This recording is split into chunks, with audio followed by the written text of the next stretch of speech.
Olivia, you good? Put your ears on, see if you're good.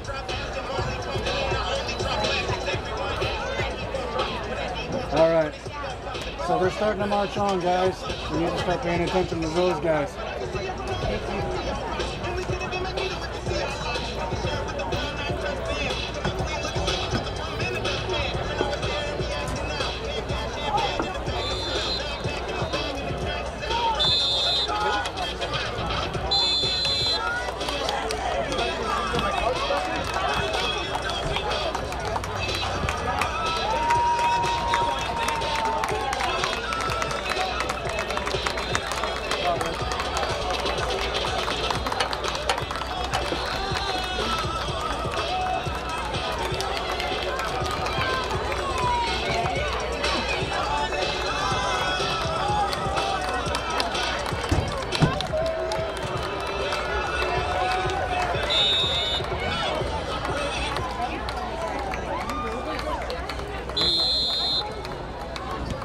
Good evening, ladies and gentlemen. At this time, we'd like to recognize this year's senior band members and their parents. First, we have Olivia Adams. Olivia is the daughter of Willie and Lisa Adams. Olivia has participated in band for 4 years. Next fall, Olivia will attend the University of Iowa and major in nursing. Ladies and gentlemen, Olivia Adams. Next we have Emily Davis. Emily is the daughter of Elizabeth Cloney and Ryan Davis. She's been involved in marching band for 4 years. Next fall, Emily plans to attend the University of Iowa on the pre-med track with a major in mathematics. Ladies and gentlemen, Emily Davis. Next we have Caitlin Dvorak. Caitlin is the daughter of Terry Dvorak and Becky Shimon Dvorak. Caitlin has been a member of the band for 4 years. Next fall, Caitlin will study hospitality and management at an undecided college. Ladies and gentlemen, Caitlin Dvorak. Next we have Casey Egan. Casey is the son of Andy and Jessica Egan. He's been in the marching band for 4 years. Next fall, Casey plans to attend the University of Northern Iowa to study music. Ladies and gentlemen, Casey Egan. Next up is Jackson Elliott. Jackson is the son of Matt and Angie Elliott. He's been with the marching band for 4 years. Next fall, Jackson plans to attend the University of Northern Iowa to major in music education. Ladies and gentlemen, Jackson Elliott. Next is Jessica Erickson. Jessica is the daughter of Jay and Kim Erickson. She's been involved in the marching band for 4 years, and next fall, Jessica would like to study human science. Ladies and gentlemen, Jessica Erickson. Next we have Sydney Fisher. Sydney is the daughter of Steve and Jody Fisher. She's been a member of the marching band for 4 years. Sydney plans to attend Iowa State University to study civil engineering next fall. Ladies and gentlemen, Sydney Fisher. Next we have Luke Geyer. Luke is the son of Tim and Carla Geyer. Luke has been a member of the marching band for 4 years. Next fall, Luke will attend the University of Iowa and major in computer science. Ladies and gentlemen, Luke Dyer. Next we have Anna Huter. Anna is the daughter of Matt and Nikki Huter. She's been a member of the marching band for 4 years. Anna's plans for the future are undecided at this time. Ladies and gentlemen, Anna Huter. Next up is Elena Joss. Elena is the daughter of Bob and Andrea Joss. She's been involved with the marching band for 4 years, and next fall, Elena plans to attend Iowa State University and will major in engineering. Ladies and gentlemen, Elena Joss. Next up is Emmy Jurgen. Emmy is the daughter of Alex and Angie Juergens. She's been a member of the marching band for 4 years and golf for 4 years. After high school, Emmy plans on becoming an international missionary. Ladies and gentlemen, Emmy Juergens. Next we have Grant Kimball. Grant is the son of Jeff and Laura Kimball. He's been a member of the marching band for 4 years, and Grant is seeking an appointment to one of the U.S. Service Academies. Good luck, Grant. Ladies and gentlemen, Grant Kimball. Next we have Tyler Lamb. Tyler's the son of Thomas and Nicole Lamb. He's been a member of the marching band for 4 years, and next fall, Tyler plans to attend DMAC and pursue a degree in engineering. Ladies and gentlemen, Tyler Lamb. Next we have Dean Lance. Dean is the son of Jason and Tina Lance. He has participated in marching band for 4 years, and next fall, Dean plans to attend Simpson College to study computer information sciences. Ladies and gentlemen, Dean Lance. Next we have Hannah Larson. Hannah is the daughter of Todd and Carrie Larson. She's been a member of the marching band for 4 years.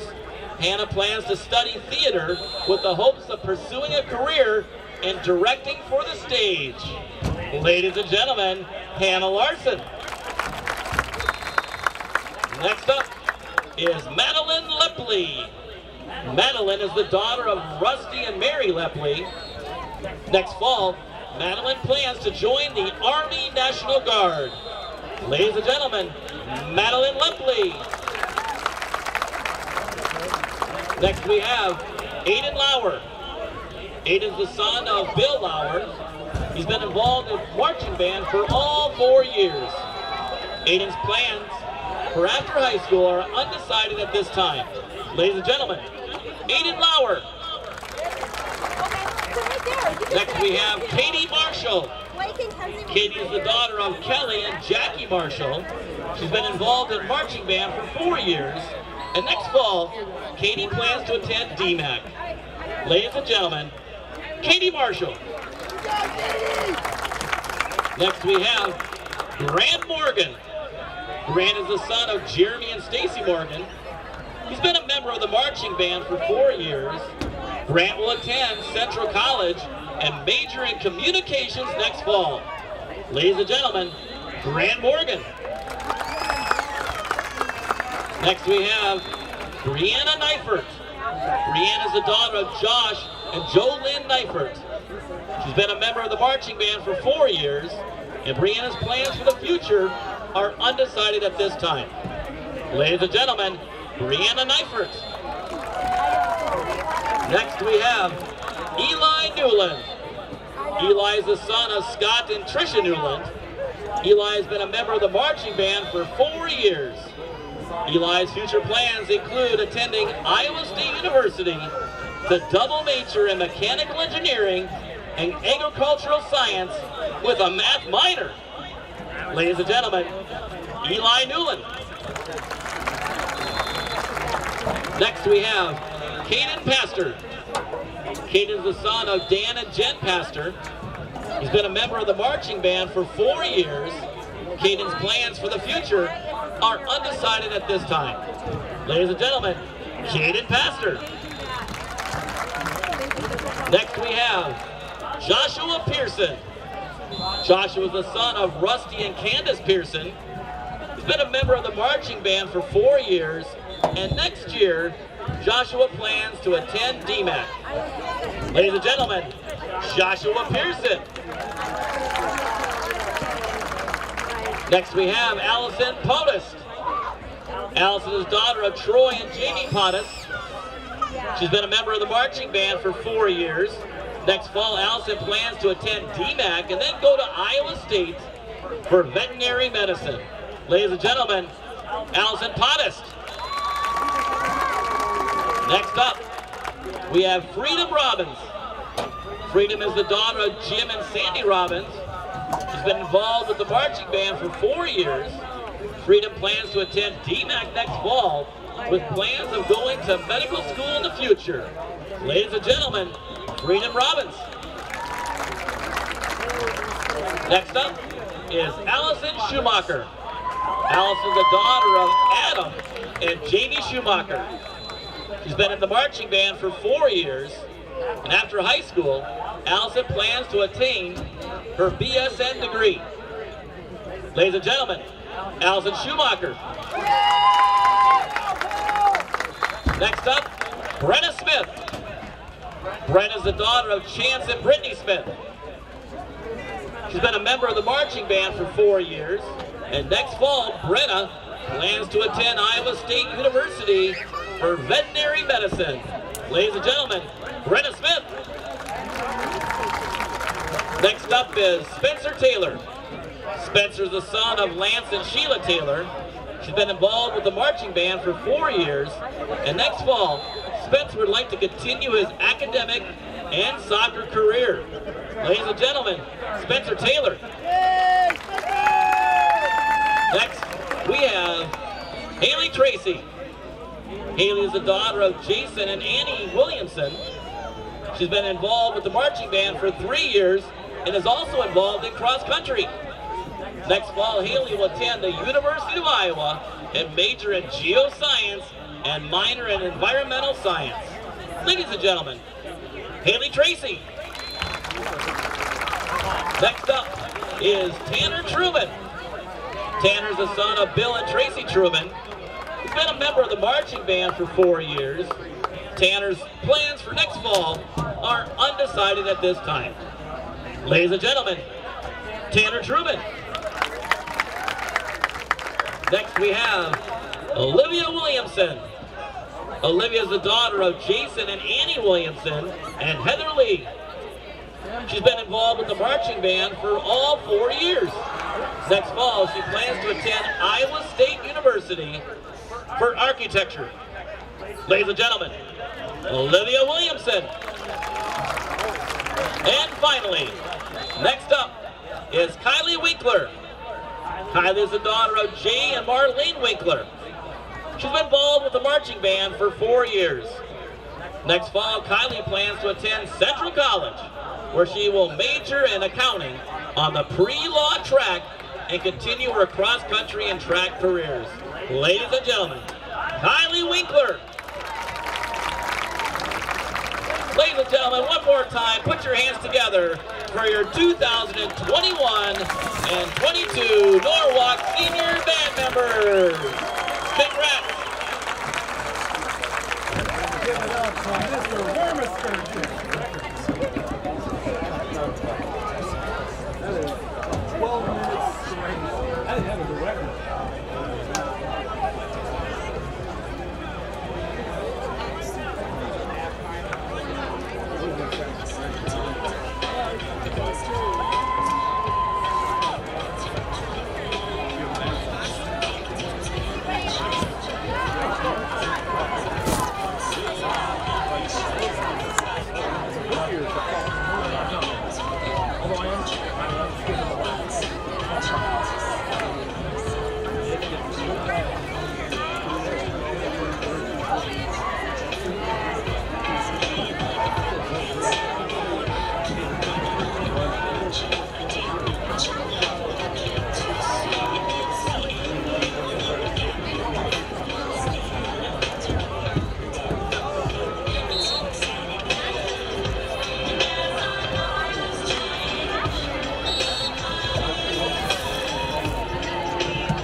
dollars, but you choose in. I ain't for the stuff, but I appreciate the wood grain. Never calling me about the noise, it's only 2 million. I'm in the same building, but the flows of you change. I ain't for the game. I better rally and I did it just say listen.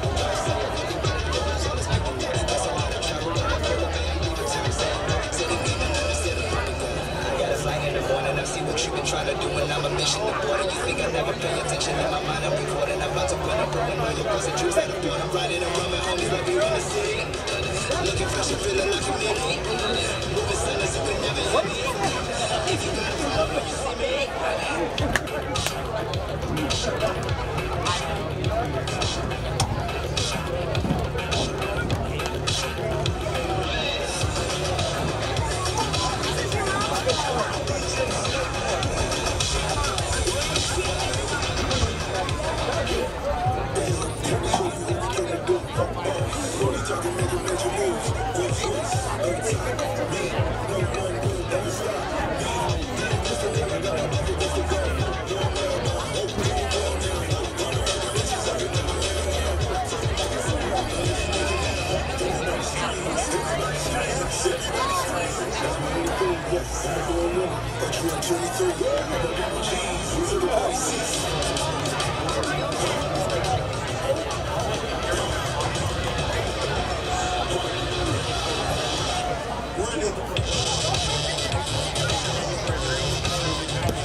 Schools in Class 4A, and it's going to be quite the turnout here. Homecoming atmosphere here in Norwalk.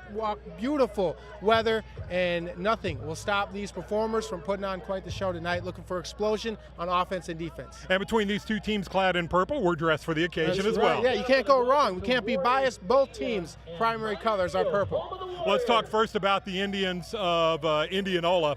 And when you talk about them, you talk about their outstanding running back, a second-team All-Stater from a year ago, Cole Kolarek. Yeah, Kolarek does everything on the field. He can hit you with his legs. He can go out and flank out as a receiver and hurt you downfield in the pass game. 7 total touchdowns on the season. His carries have been reduced because he's going 2 ways now, starting at safety, but he's a leader on defense and on offense. And when we talk about the defensive side, we talk about Carter Erickson, and he has had a wonderful year so far. Yeah, he spent so much time in the opposition's backfield. He is everywhere. Carter has 8 tackles for a loss, 2 interceptions. Both of those interceptions have gone for touchdowns this year, so if he gets his hands on the ball, watch out. All right, when we come back, we're going to talk about the Norwalk Warriors. We'll be back in a moment here, the high school game of the week on MC22.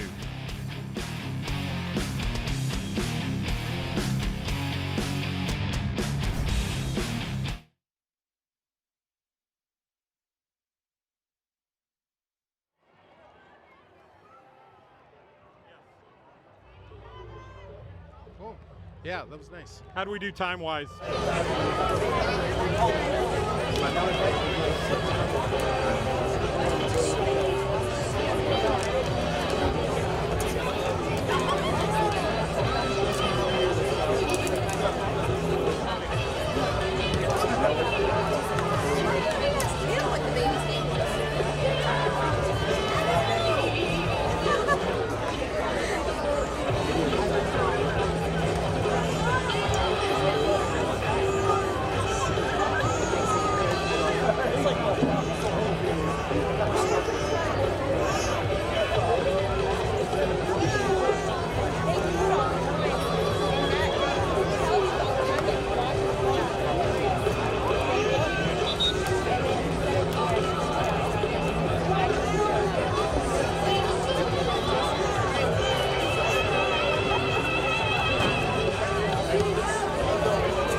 Indianola could have their hands full.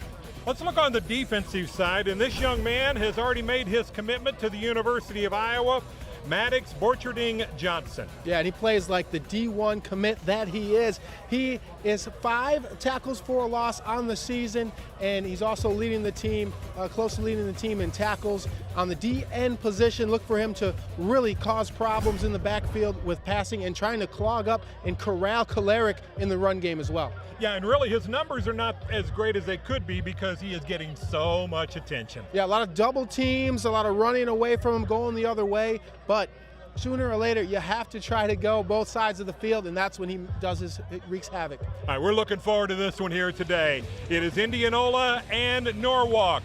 We'll kick it off when we come back. This is the high school game of the week on MC 22.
Ladies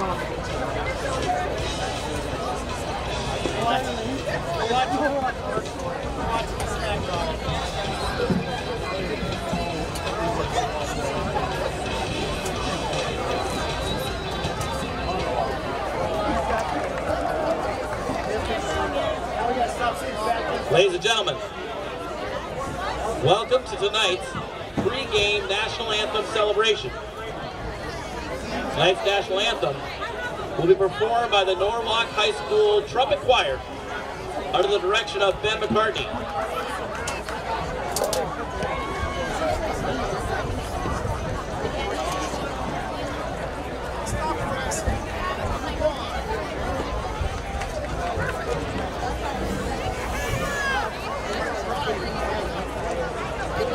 Ladies and gentlemen, we ask that you now stand and remove your caps as the colors of our nation are being presented by Cumming Legion Post number 562 and Scout Troop 30.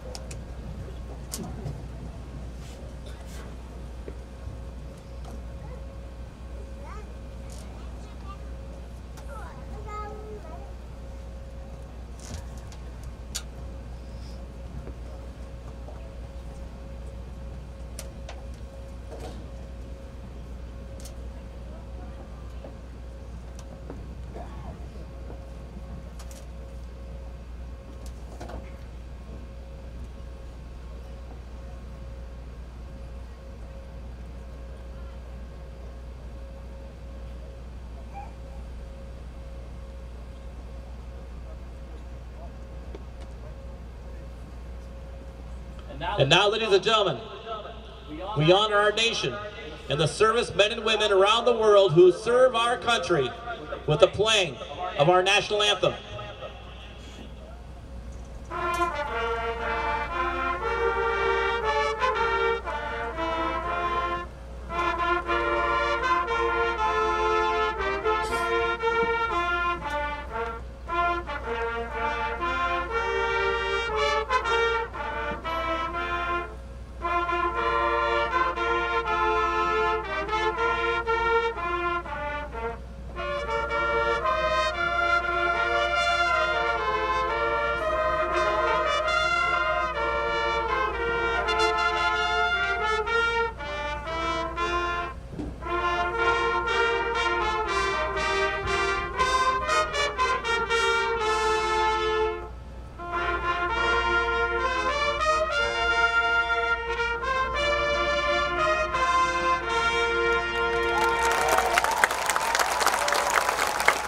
Ladies and gentlemen, we ask you please remain standing with your hats removed until the colors have left the field.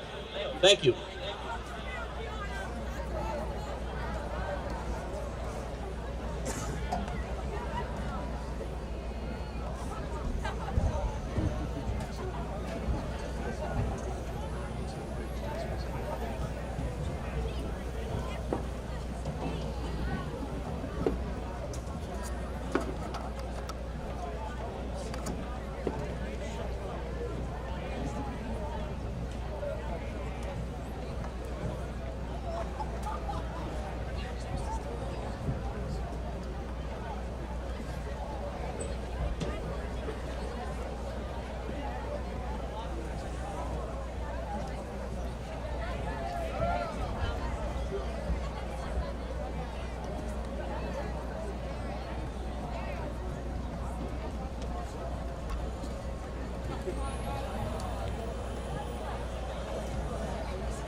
Thank you.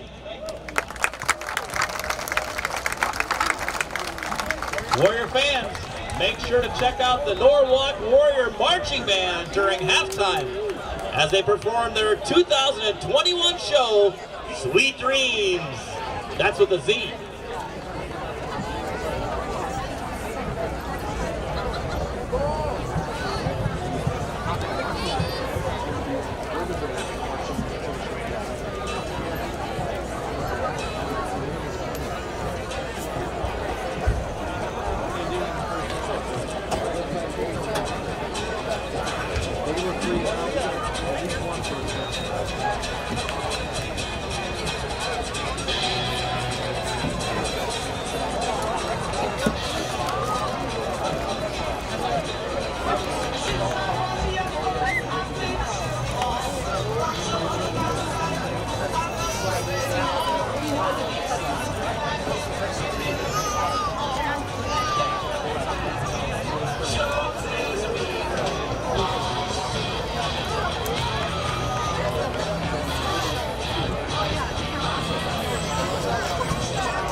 God's good earth did you get me confused with Maddox?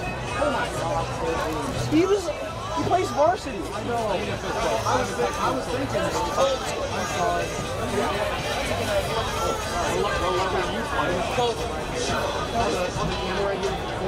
Huh? Oh, sorry. Yeah. Yeah. Come on.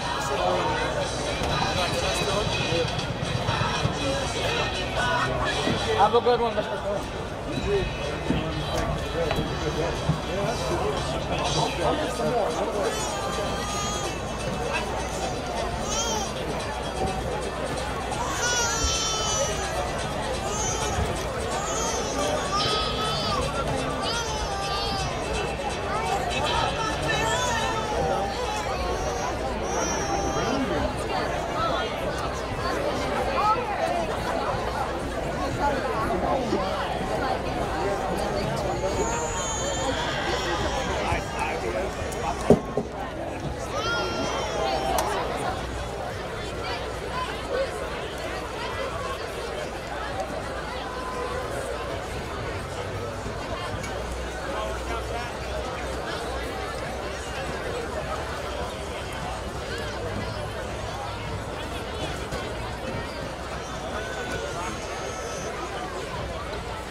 In the restructured Class 4A with Little Hawkeye Conference rival Norwalk.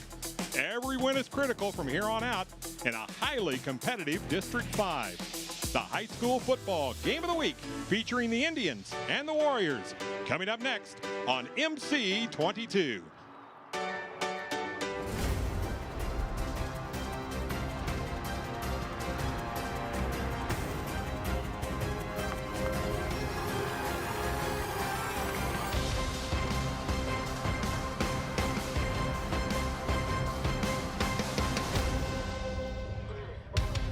It's a battle for Warren County supremacy, but it's also a battle of two top 10 teams in the state in Class 4A as the Indianola Indians take on the Warriors of Norwalk. And welcome to Norwalk High School. My name is Jeff Pearson along with Justin Cernsey. And Justin, we're looking for a good one today between a couple of really good teams in Class 4A. Oh yeah, top 10 matchup, and thanks to restructuring both of these schools in Class 4A, and it's going to be quite the turnout here. Homecoming atmosphere here in Norwalk. Beautiful weather, and nothing will stop these performers from putting on quite the show tonight. Looking for explosion on offense and defense. And between these two teams clad in purple, we're dressed for the occasion. That's as well. Right. Yeah, you can't go wrong. We can't be biased. Both teams' primary colors are purple. Let's talk first about the Indians of Indianola. And when you talk about them, you talk about their outstanding running back, a second-team All-Stater from a year ago, Cole Kolaric. Yeah, Kolaric does everything on the field. He can hit you with his legs. He can go out and flank out as a receiver and hurt you downfield in the pass game. 7 total touchdowns on the season. His carries have been reduced. Dylan Rank, Jr., number 11. Braden Carlson, Jr., number 12. Taylor Rodman, sophomore, number 7. Grant Kimball, senior, number 72. Ben Lidke, junior, number 77. Justin Hayes, senior, number 69.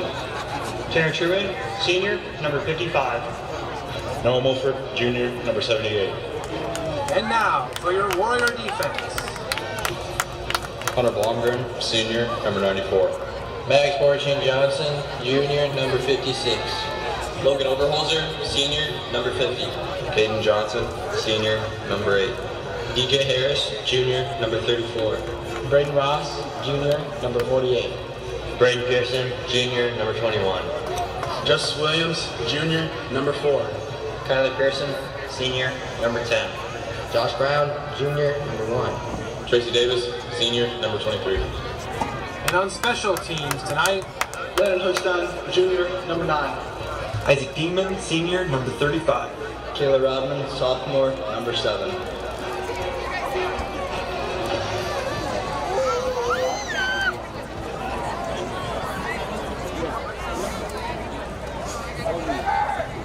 Ladies and gentlemen, we got a public service announcement for Athletico.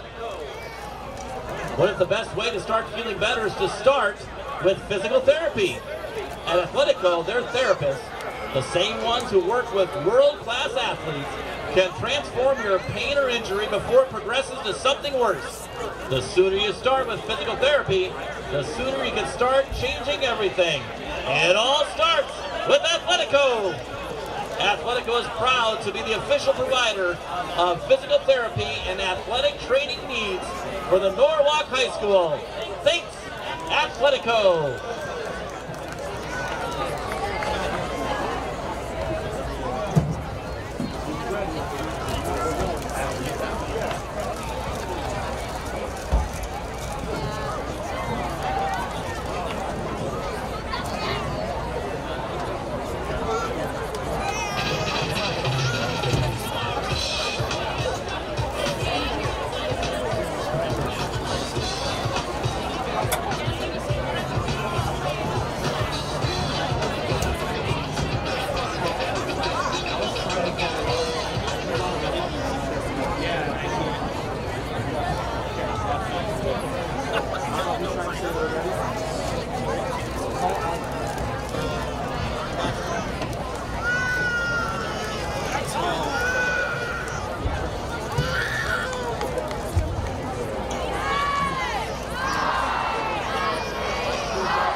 School, the Iowa Girls High School Athletic Union and the Iowa High School Athletic Association encourages positive sportsmanship and behavior at all high school contests.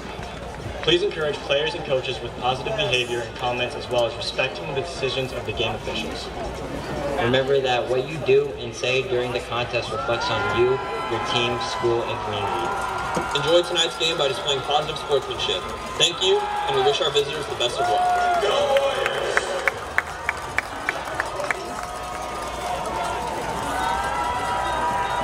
Central, containing the run. It's going to be hard against Indianola, but that will be key. Yeah, and when you talk to the Norwalk head coach, Paul Patterson, you talked about that Lewis Central game. That's one of those, they say, burn the film on that one. He wants to burn the film on that one. They have played very well since then. Yeah, sure have, and that's why, you know, they have the record they do, just one loss. Okay, so Norwalk won the toss, but they are electing to receive. That's an interesting decision. Yeah, Norwalk, they really want to, like we were talking about, stay on top of Indianola. Your chances of winning just shoot up exponentially if you are the first team to score. Getting the ball first is the first step in doing that. Yeah, so Norwalk will receive as they won the toss, and we are ready to play some football here at Norwalk High School. As you see the Indianola.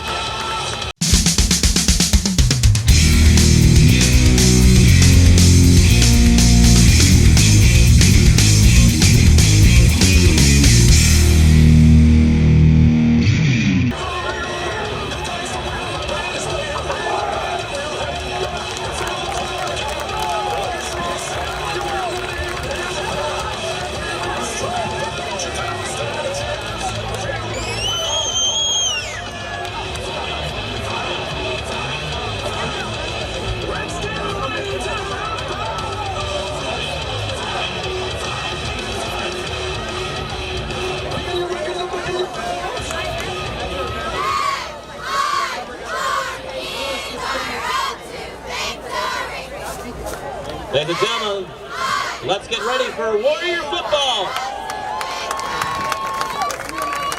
Norwalk will start the first quarter defending the north goal. Kicking off for Indianola is number 3, Steven Stark.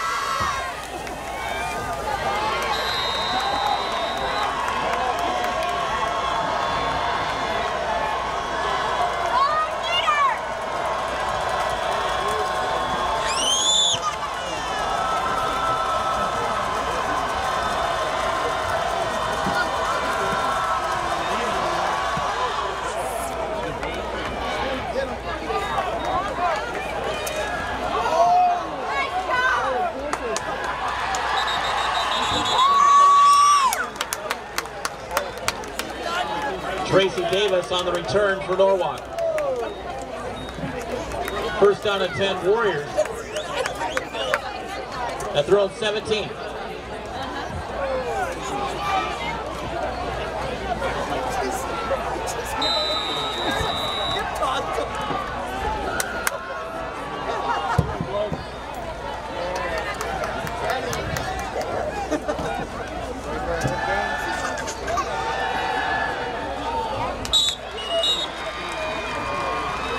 Hookstein's pass falls incomplete to bring up second down and 10.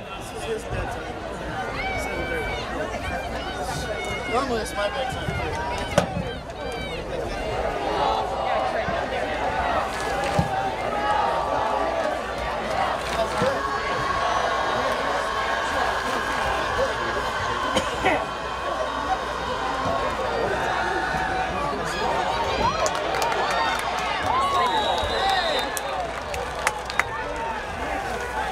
Hookstein on the carry for Norwalk. It's a gain of 2. It'll be third down and 8.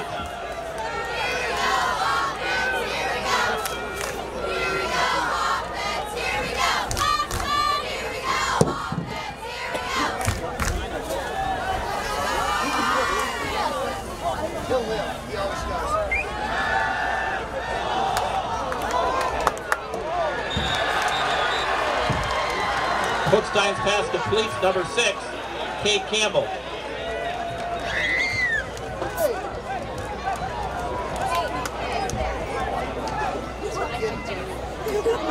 Dropped on the play by number 13, Will Shivers.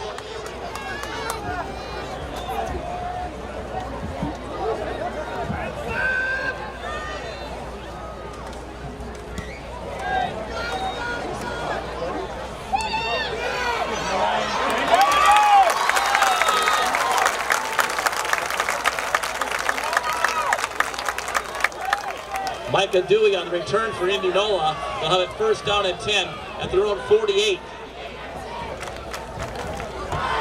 Kai Pearson on the tackle for Norwalk.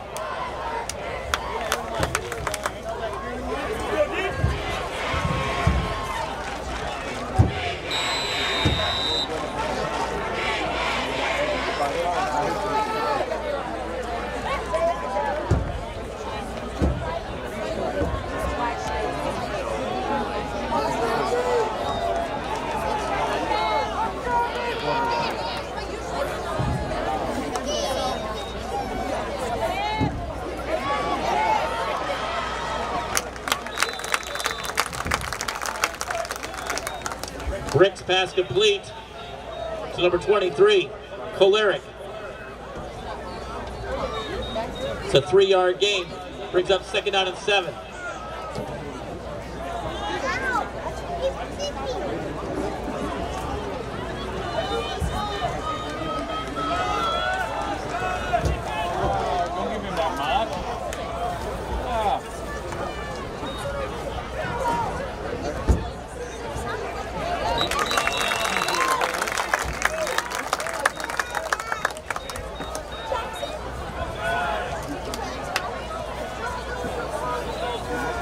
Koleric on the carry for Indianola. They'll bring up a third down, 3rd and 4.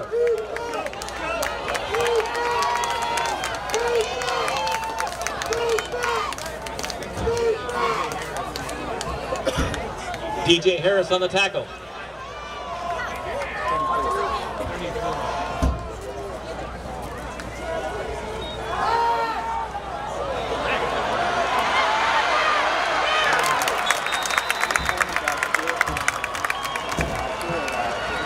Rick's pass completes number 88, Drew Kingery. It'll be first down and 10, Indianola. At the Warriors 17. Tackle on the play by Kai Pearson.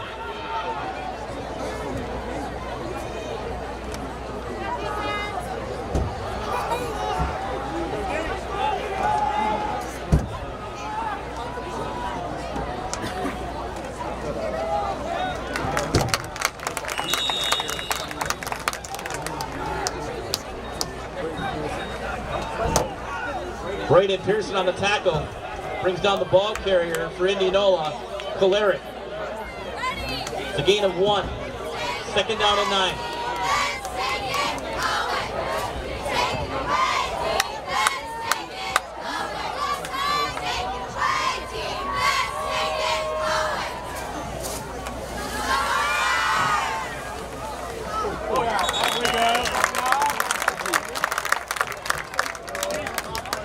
Rick's pass is incomplete. Batted down the line of scrimmage by Blomgren. They'll bring up a third down and 9.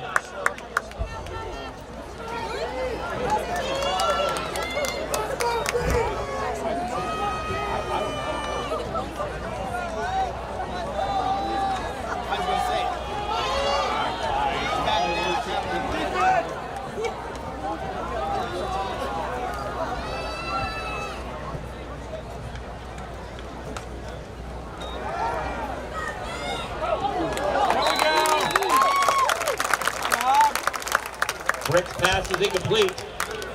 Intended receiver is number 88, Drew Kingery. It's going to bring up a 4th down and long.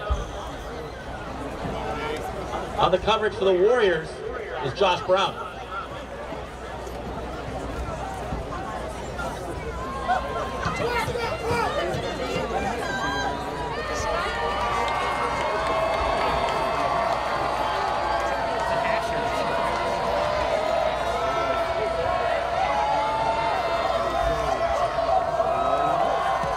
Steven Stark's field goal attempt is up and good. With 7:57 remaining in the first quarter, Indianola 3, Norwalk 0.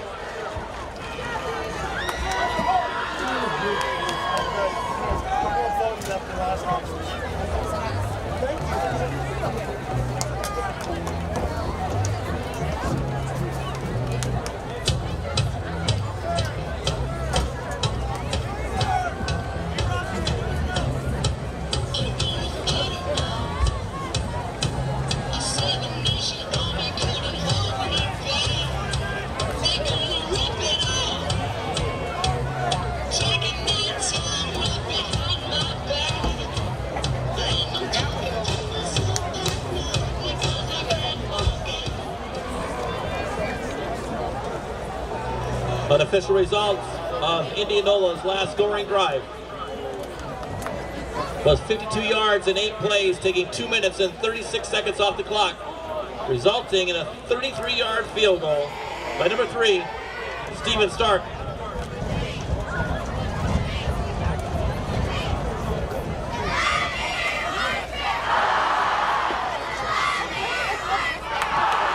Back deep for the Warriors to receive the kick is number 23, Tracy Davis.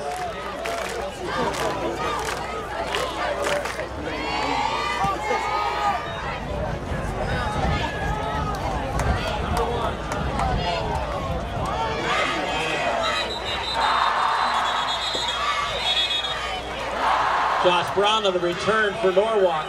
There's a penalty marker on the play.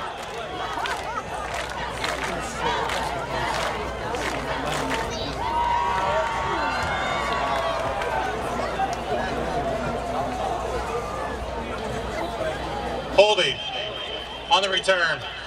10-yard penalty. First down, Norwalk.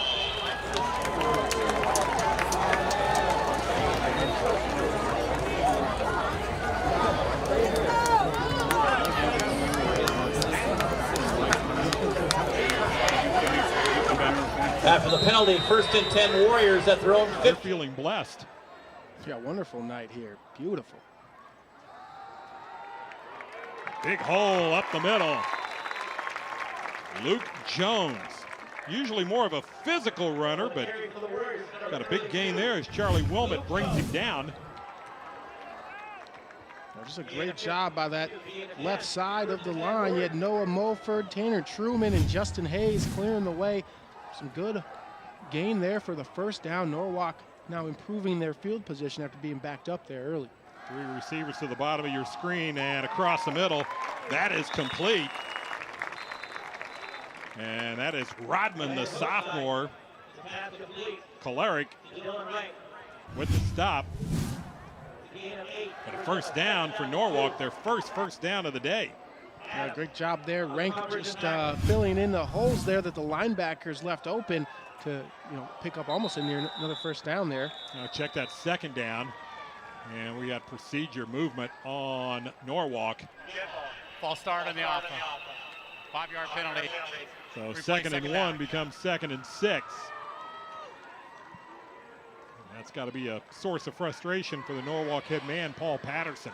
Yeah, definitely, especially, we were looking at 6th game of the season here for an experienced and a talented team to have those errors. And now Hochstein looking to throw all kinds of time. Now gets some pressure, and that one's in and out of the hands of his intended receiver, incomplete. Pressure that time coming from Minke. Minke's one of those that got shifted around with the absence of Jack Strong for Indianola defensively. Yeah, so Minke got moved around, and Shivers got inserted into the starting lineup, and we've called their name a couple of times. Quick hitter, that one is caught, and a first down. There's Jackson Campbell with the catch. Yeah, nice play there. Just a quick little hitch route there for Norwalk, using the space that the Indianola defenders are giving receivers right now and just playing a little pass and catch. Hochstein able to find his receiver quick, knowing seemingly at the snap where he was going with the football because of the coverage, that soft coverage out there on the corners. Casey Stecker playing a good 7 yards off. Now quarterback draw, and Hochstein runs into a crowd, but still able to gain 3. Morowski there on the stop. And Norwalk doing a solid job on first down, second down on this drive, getting some 3-4 yard gains. Just makes it so much more manageable on third down. You don't need to get 8 yards on first and second down. Just 3 or 4, set yourself up with something manageable. And again, they'll go to the air, and this one is incomplete. Good pressure that time by Morowski, one of the linebackers. This Indianola defense, they're a 3-4 defense, but they will always pressure with 4. So that fourth man is going to come from somewhere, and they use that to their advantage. Yeah, I like to create, a pocket that's quick and puts the quarterback in a hurry. Third down. And that one is caught. Nice catch that time by Carlson. Braden Carlson, the junior. He got right in front of Micah Dewey. And Norwalk is finally into Indianola territory. Yeah, great job there. Hochstein finding his receiver, throwing that ball, and this is important, before the receiver breaks in his route. So that way it's there as soon as he turns around, and the D-backs don't have time to aggressively come and undercut that and tip it away. And this time back to the line of scrimmage. You can see those Indianola defenders trying to rip the ball away, but Luke Jones, the senior, carrying it very strongly. No gain, so 2nd and 10 still for Norwalk. Indianola with a field goal and their first possession. This is Norwalk's 2nd possession of the day. Empty backfield, 5 wides, 3 at the top of your screen. Another quick hitter, and that one's in and out of the hands of Rodman. Fortunately for Norwalk, that one fell to the ground as Borowski giving the pressure there. Yeah, Norwalk with a good game plan early to try to, use the space they have to their advantage, not try to go deep because these defensive backs are playing off. You can notice Norwalk's linebackers and DBs starting to break on that a little quicker and a little quicker. They need to be careful. Indianola almost had too many men on the field.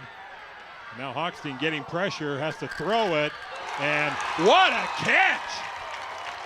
Dylan Rank with Micah Dewey draped all over him.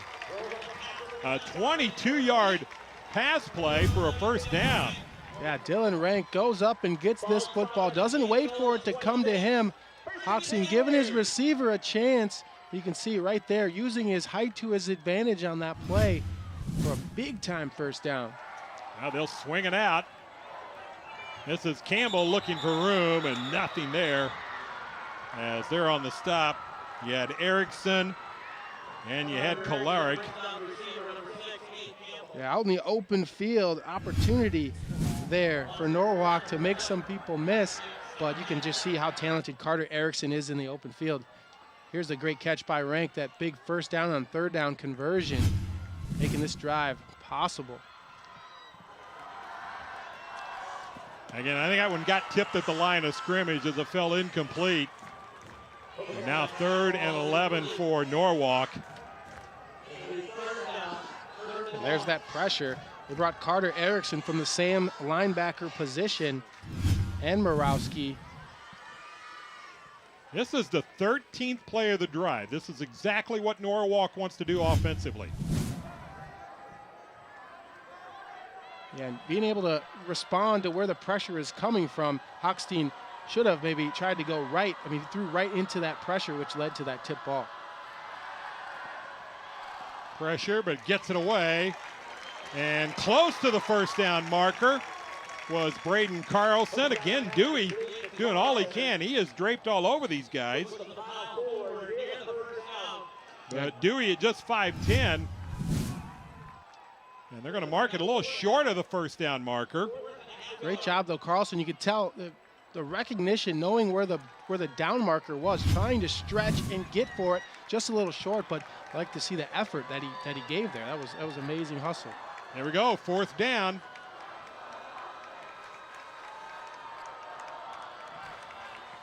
And Hochstein's going to take it himself, and he got the first down and more. Needed about a half yard. He got 2.5. Good enough for a first down for Norwalk. Yeah, when you have a quarterback that's mobile like that, you can essentially use him as a wildcat instead of bringing in a running back, and you know exactly what's going to happen. With him being so mobile and agile to take it and tuck it and run it, they don't need to be predictable. They can still have him behind the center and take a quarterback sneak or roll him out and run him that way too. Yeah, it's 6'3", 200 pounds. Now they're going to sweep it around the right side. This is Jones looking for room, and the ball is loose, but they're going to say he was down.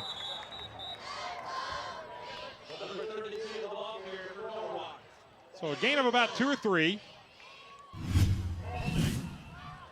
Yeah, just a sweep around the edge, trying to get the linebackers, try to outrun them. So the holding penalty will move this one back. Yeah, a couple of penalties for the Warriors on this drive alone. They've been overcome them until now. We'll see what happens, but too many penalties already against Norwalk, and playing at home, it's unusual.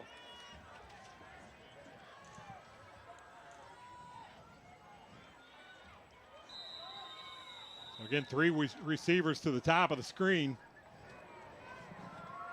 Hochstein in the gun. And across the middle, that is caught. That is a touchdown. Braden Carlson with his 6th touchdown of the game. And Norwalk goes on top. Polaric was there on the coverage, but Carlson with a heck of a catch. Yeah, great job, Carlson, from the slot position, running a skinny post there, and just a cannon from Landon Hochstein. That was great coverage there by Cale Polaric. There he is, right there, stride for stride, but he stuck that in the smallest window possible. Campbell with the extra point is good, and Norwalk is on top. Let's take a look at the touchdown again. His 24-yard touchdown catch for Hochstein. That is his 13th touchdown of the year. He is 2nd in the state in that category. And Carlson, number 6 for him. What a drive that was, Justin. Yeah, great job in overcoming some penalties as well. They faced a couple of 3rd downs and were able to convert those through some big plays from Hochstein to his receivers, and a number of times to Carlson. So looking like he's growing really accustomed with Carlson this year. Not necessarily coming into the season as a starter, Carlson, but leading the team in reception touchdowns and developing a very good relationship with his quarterback. And right there, giving Norwalk a very valuable lead against one of the top teams in all of 4A. And for Carlson, this is his first game back in a while. He got injured late in the Lewis Central game, missed all of the Dallas Center Grimes game, then came back in the Boone game. But Norwalk offense, after going 3 and out on their opening possession, with a long drive there and already a lead change in the ball game.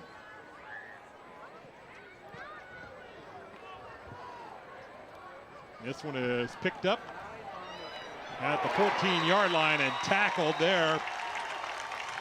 A 6-yard return. Will Clark there with the tackle.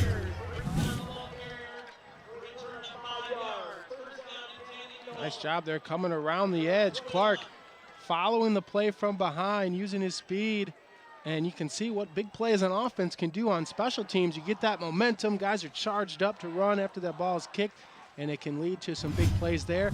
And you can hear the crowd. The crowd got on their feet and started yelling. Norwalk is really liking what they're seeing right now. Micah Dewey was on the return. So Breck back to throw. And this one is tipped and almost intercepted. Kai Pearson with a chance for his 2nd interception of the year, and it just went off the fingertips. Yeah, Kai Pearson saw 6 in his mind as soon as that ball was tipped in the air, and sometimes just kind of take your eyes off of it and look to see the open green space in front of you.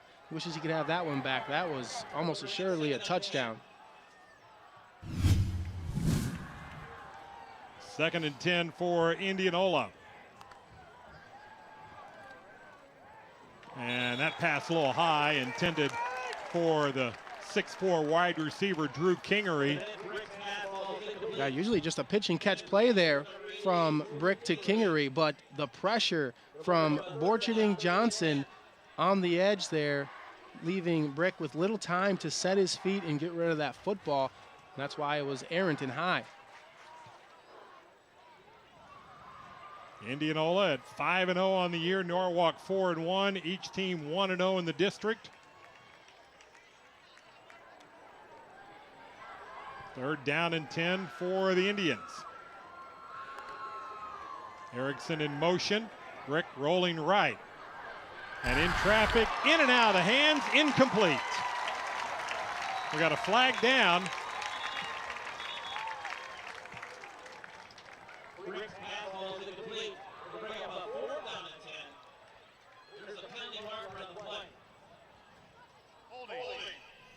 defense. So a defensive 10-yard holding. penalty. First down.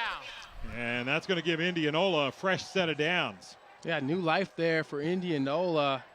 Norwalk thought they had a big third down stop on the pass play. And now Indianola taking advantage of that. More penalties against Norwalk here now on the defensive side.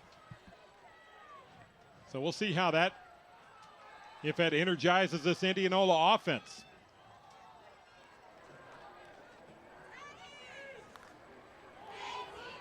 And Breck ran into his own man, but that is caught, and a big play ahead as Will Shivers, with just his 9th catch of the year and a 20-yard gain. Justice Williams there on the coverage, but watch him run into his own man.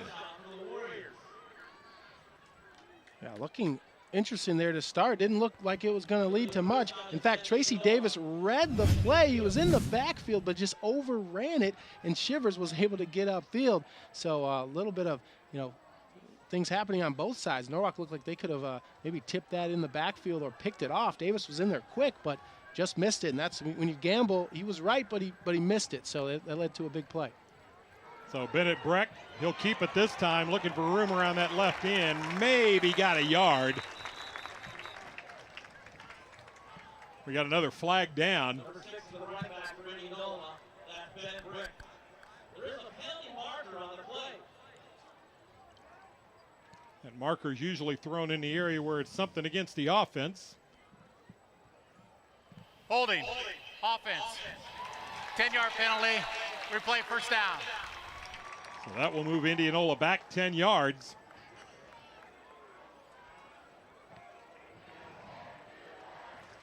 This is Indianola's second possession. Norwalk had over a 5.5-minute drive for their touchdown. It'll be first down at 21. So 3 receivers to the top. Bennett Breck will roll right. Throws on the run, throwing deep, and caught. And behind the defense, Carter Erickson.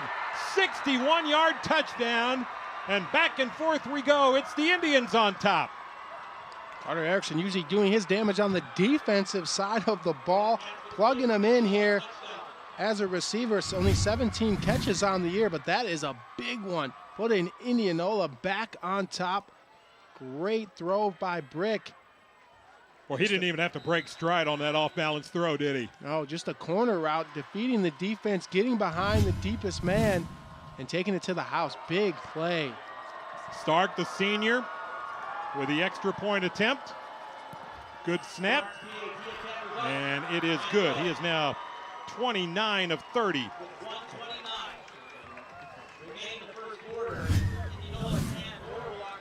Here's Breck. Rolling right. Bennett Breck had several receivers open, sees his man downfield. Decent coverage in the back by Kai Pearson, who's made some big plays already, but decent coverage is beaten by a perfect throw and a perfect route every single time. And Indianola able to make him pay. A 4-play, 80-yard drive, and Indianola only used 56 seconds of clock that time. But the big play strike to Carter Erickson. And that puts Indianola up by 3 with a little less than a minute and a half to go in what has been a very entertaining first quarter. We kind of thought we'd see this, Justin. Yeah, definitely. 2 teams that can put up points, and 2 teams that have some very good defenses, but much like when each of these teams played against Pella, when you have offenses that are so good offenses going to beat a good defense time after time, just the way the rules and the games are played these days. So this is coming down to who's maybe going to have the ball last, the way these 2 teams are scoring, and penalties and special teams could prove to be very important in this game. Yeah, and you try to get a handle on these 2 teams, and you think of Indianola as a team that would play in a shootout, but they were put into a low-scoring affair against Lewis Central to win that one 14-9. Norwalk, who had given up a bunch of points in their first 3 weeks of the season, has given up 17 combined in the last 2 games.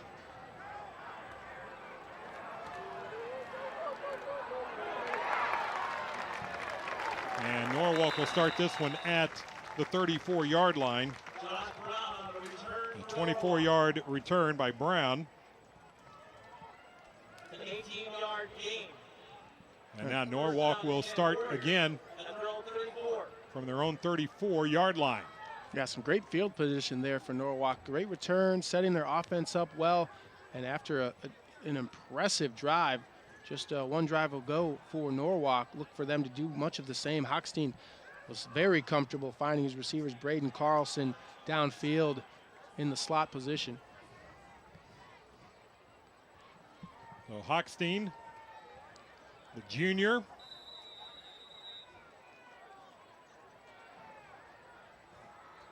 He has one touchdown pass to his credit today, that 24-yarder. And he's going to keep it himself around the left end and scoots out of bounds, but still picks up about 4 yards. He is also their leading rusher. He came into today's action with 324 rushing yards and leads the team in rushing touchdowns with 4. Yeah, and having a dual threat quarterback, it's a headache for defensive coordinators because you have to spend a day just teaching your guys what happens if the play breaks down. Watch out for a running quarterback. Now Hochstein in the pocket, looks to escape left, and he is hit, and he is sacked. Casey Stecker. That is his first sack of the year.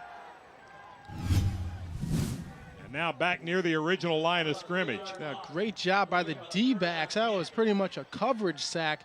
Hochstein had nowhere to go with the football, was forced to just try to scramble and extend the play by rolling to his left.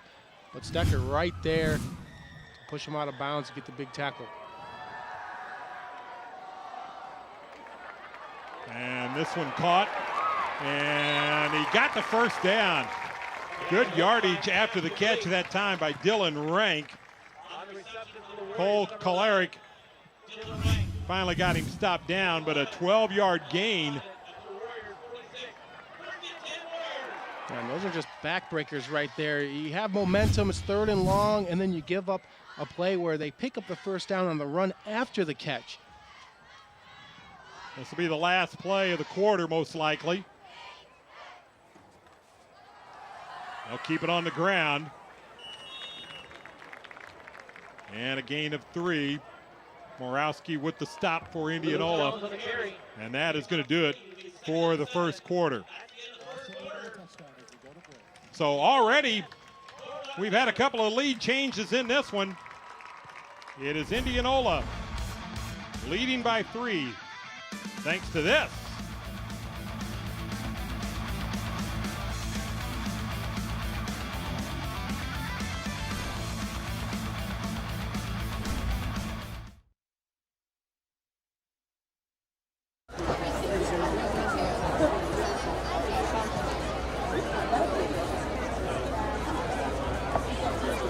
I'd like to thank the services Athletico Physical Therapy and Norwalk Athletic Trainer, Mr. Peter Sands, for all of Norwalk's athletic training needs during the entire 2021 and 22 athletic season. Also, watch tonight's game tomorrow on demand on your computer. Simply go to Norwalk Athletics /activities website to find the link to view the game all over again.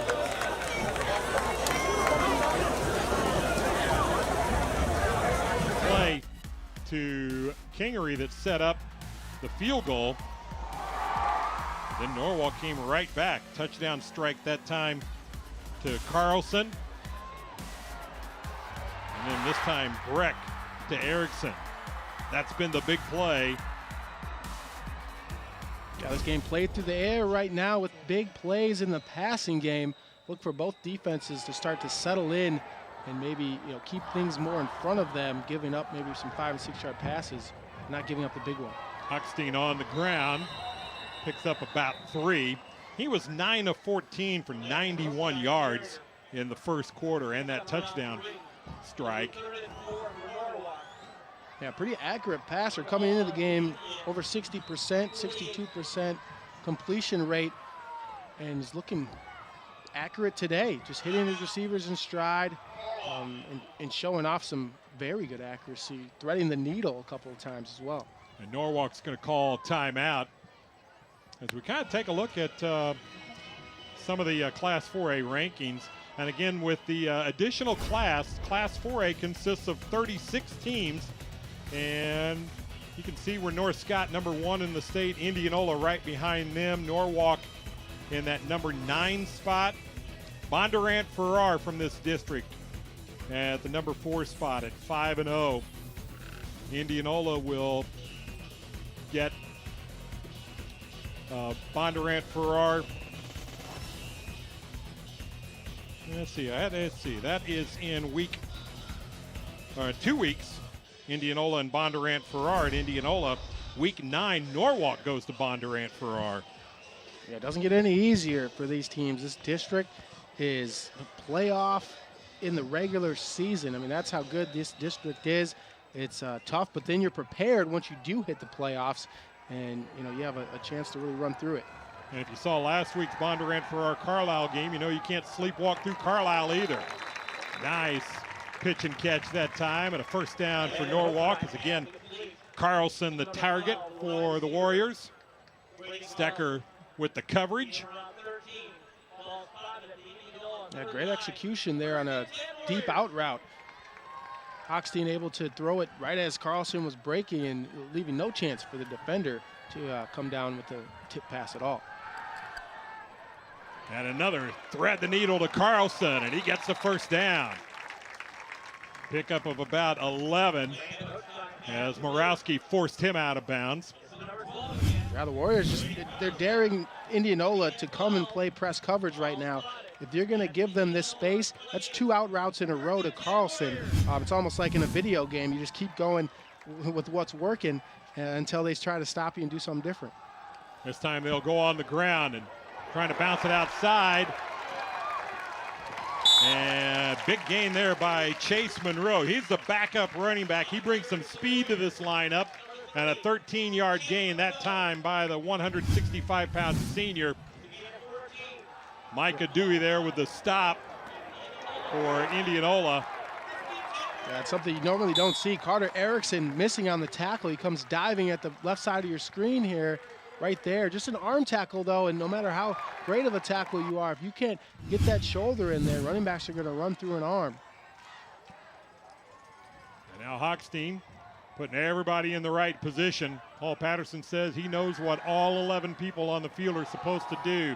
Another outstanding throw to Carlson. Hochstein's just threading the needle. It's like he's out there in a shell game practice or something. Yeah, great throw there. Nearly tipped and picked by Carter Erickson, and he has a knack for this. Watch how close he is. Now Norwalk doing a lot of these short out routes and crossing, and Indianola seems to be just right there. So look for either something bad to happen, Indianola coming with a pick, or Norwalk switching it up and doing a double pump to play off of that aggressiveness because it seems like Indianola's catching on. And looking for the first down. Looks like they got it. It's Hochstein with the gain, and now it's 1st and goal for Norwalk.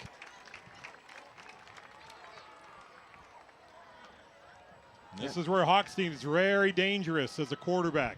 Yeah, they leads his team in rushing touchdowns. They love to use him on that quarterback read option and running it in. They will use him, and he is in for the touchdown.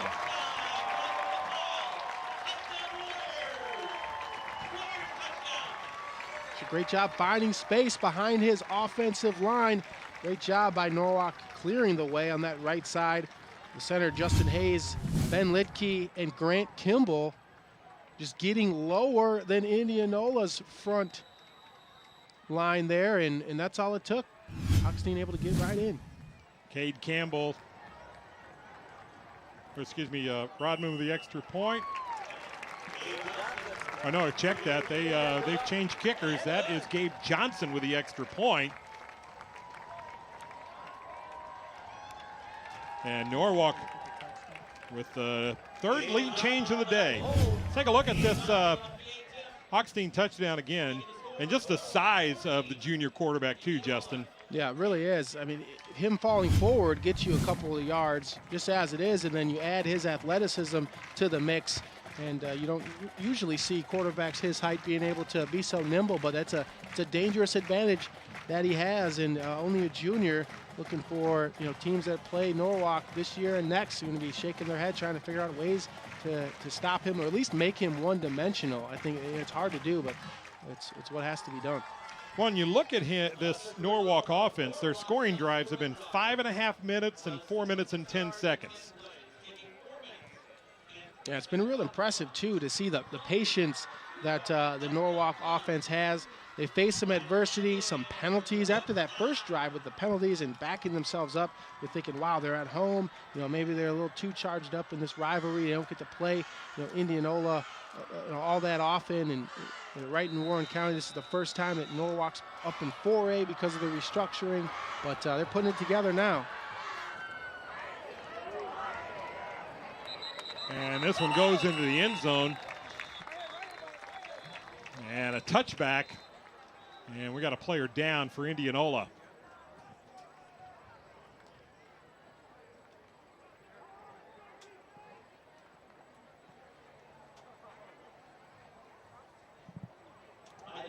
Kickoff goes into the end zone for an automatic touchback.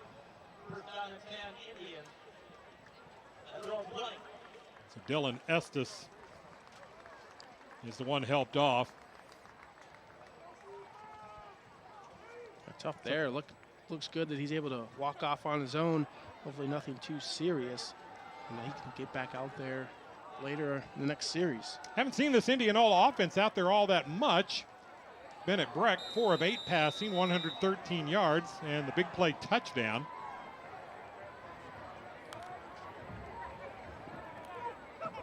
And an out pattern.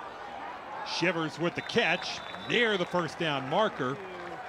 Williams forces him out. And second and very short. So if you're Indianola, you've got almost the entire playbook you can call at this. Yeah, both offenses really, not trying to force things. If the defense is playing off, they're, trying to throw short or run, where they see a soft spot. They're not just trying to, Indianola has a great downfield threat in Kingery, but if they're playing off, they're not going to go downfield. So smart play calling there for both teams. 4 wides, Kingery catches it, turns it upfield, and it's taken out of bounds just shy of the 45-yard line. A 15-yard gain and a first down. Yeah, a lot of respect from the defenses against each other's offense, giving a lot of space and seemingly, making it easy for these quarterbacks to throw the ball quick and short. The big thing is going to be these defensive backs. They can't miss tackles if you're going to give up short passes. And this time, Kolaric will carry it off that left side. He plows his way forward for about 3 yards. Kale Kolaric, a 205-pound senior. Hunter Bloomgren on the tackle. And despite being a second-team All-Stater, his college looks have mainly been from the small college ranks. Some small college is going to get themselves a heck of a football player. Oh, definitely. That guy, he's dedicated, he's a leader, and he never takes any plays off. They'll swing it out to him. Good blocking. But what a tackle that time by Josh Brown near the first down marker, and looks like they're going to say first down. Yeah, very tough running back to take down in the open field. Josh Brown able to do that. Indianola taking advantage of the pressure off the left side. Maddox, Borshading, Johnson coming in, and they were able to get a screen to Kolaric to bust one open there. So must have seen something in games previous of second and long where Norwalk really likes to bring pressure because they dialed up a screen and it was perfect. Indianola running some clock on this drive. Breck getting some pressure, eludes it, and intercepted. Kai Pearson, his second interception. He dropped one earlier in the game. Didn't drop that one. Making up for the last time. And Breck just kind of forcing this one in. We talked about the teams both not doing anything, forcing things down to their receivers. Drew Kingery has had a great connection with Brick this season, and this was a situation where, you know, the play breaks down, Brick's trying to find somebody, and he says, where's my guy at? I'm not going to look at the defense or the coverage, just going to kind of throw it, and that's when you get into trouble. You know, probably more. It probably would have been better if he would have just thrown that ball away or try to tuck it and run, but yeah, leading to a costly interception. Third interception for Breck this year, his first against somebody other than Lewis Central, and now Norwalk going home run ball. And good coverage that time. Micah Dewey, he has played very well. There have been some incredible catches and throws with him defending. He was right on that one. Yeah, great job there, Dewey, reading and reacting. Sometimes D-backs can't get their head turned around quick enough right there. Perfect job reading and seeing where the ball is, so that way he could slow down a little bit when the receiver did and got his left hand just in there where they couldn't make the catch. And this time the give to Jones, and he is stacked up in the backfield. I think pretty much the entire Indianola defensive line was there. Leventhal's led the charge. The run game, running is really at a premium right now. Any running yards, obviously Indianola checks the box there with Cale Kalarick, but just because the passing game has been working so well, they can limit the carries that Kalarick's been getting, and on the Norwalk side, they like to go 4 wide and let it rip. Good time throw deep downfield and caught. Flag is down. And inside the 10-yard line, a 60-yard pass play. Dylan Rank. And it looks like they're probably going to get Erickson for holding or some kind of pass interference, as he was draping all over Rank on this play. I mean, nothing else to really do. He's trying his best out there, but a great throw and catch.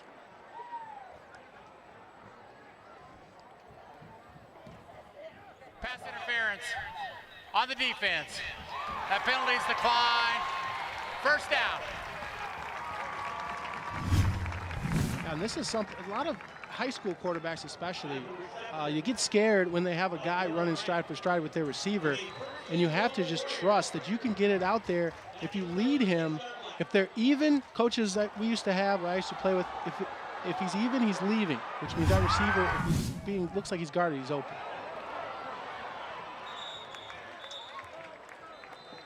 Nothing doing that time as Indianola defensively had that sniffed out. Walker Whalen. The hold on Norwalk's going to push him back. So now first and goal becomes from about the 16-yard line, maybe the 17. And after that big play, you can just feel the momentum, at least from the crowd, kind of deflate. You know, big play and then a penalty. And that's effective for the defense especially. Now you got the crowd kind of silent and you can regroup. There's more time to rest after that big play. Everyone ran downfield. You got tired D-backs, tired safeties. Now offensive penalty, and they get rest. So you're helping them out in multiple ways. Now first and goal from the 20.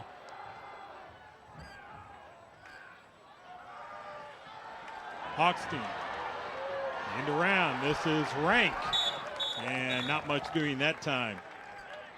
As Norwalk has tried to stretch the corner, and Indianola is there defensively. Yeah, that was great. We talked about it sideline to sideline, and that was picture perfect right there on how, you know, Indianola likes to do it.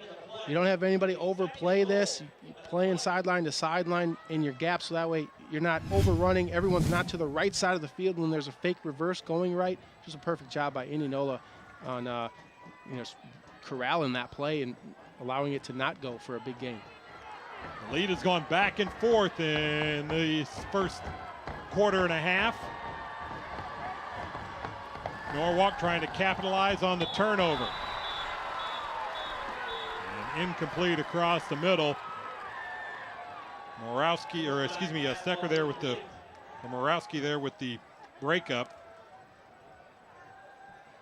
And that's Indianola keying in on the short hitches and quick outs that Norwalk has been kind of beating them to death in this first half. They were right there that time, knocking that bar, jarring it loose.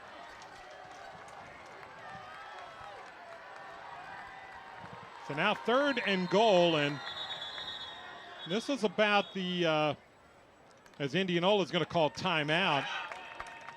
You know, if you're thinking field goal for Norwalk, the range on their kicker, Rodman, is right around that 35-yard mark. So if Norwalk is thinking 3 eventually, they need to advance this 3rd down just a little bit. Yeah, and on the other side, if you are Indianola, you cannot let anyone get behind you. Holding them to a field goal would be kind of like a moral victory on this play here. So just let everything go in front of you, play deep on your back pedal, and just don't get beat deep on a big pass. You can find all the events Mediacom televises online at mc22.net. Click on the Watch MC22 tab to find this game, as well as past live streams from Eastern Iowa, Illinois, and Missouri. If games are being streamed live, look to the homepage at mc22.net.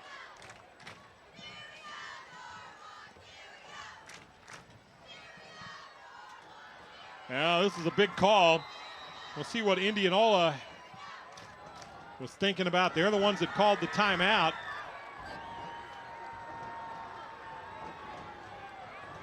Hochstein alone in the backfield.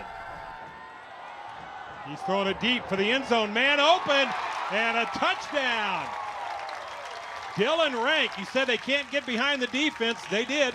Great play right there. Norwalk decides to have their outside receiver run a short route. You pull that corner who maybe was supposed to have a deep, half of the field, and you send the slot guy to a corner route, so the defense gets a little crossed up if they're not sure about the coverage, and you find the open space. You keep that right receiver to the side, run a short route. That way the corner is off the play completely, and if he can beat his defender in the backfield, that's easy money for Dylan Rank.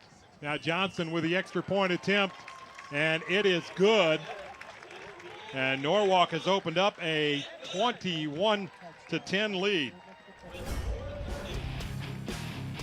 Landon Hochstein has been perfect with his accuracy, and his team is up.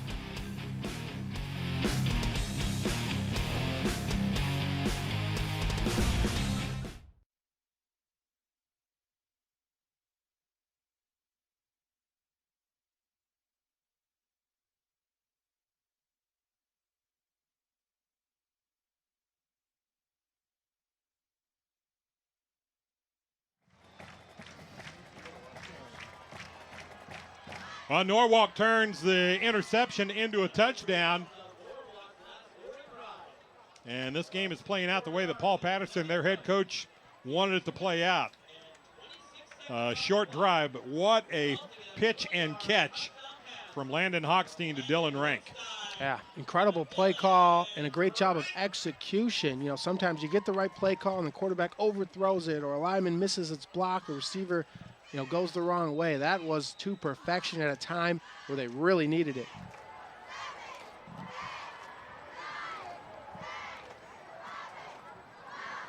Fielded at the 5. And good coverage that time by Norwalk. It's Carter Erickson on the return, and Justin Williams got down there, limiting him to just a 9-yard return. And we'll see how this Indianola offense bounces back. Yeah, time to respond if you're Indianola. You have the tools, you have the run game, your quarterback, has shown that he can really throw the ball downfield as well, and especially with the height advantage on the outside. But, Norwalk's being physical on defense, playing, press bump coverage, and it's throwing off the timing. And now they've got Brady Blake in at quarterback. And he completes his first pass, but no, it's incomplete. It fell to the ground as Braden Pearson upended the receiver. Yeah, it's tough to see both guys down here. And if that is Erickson.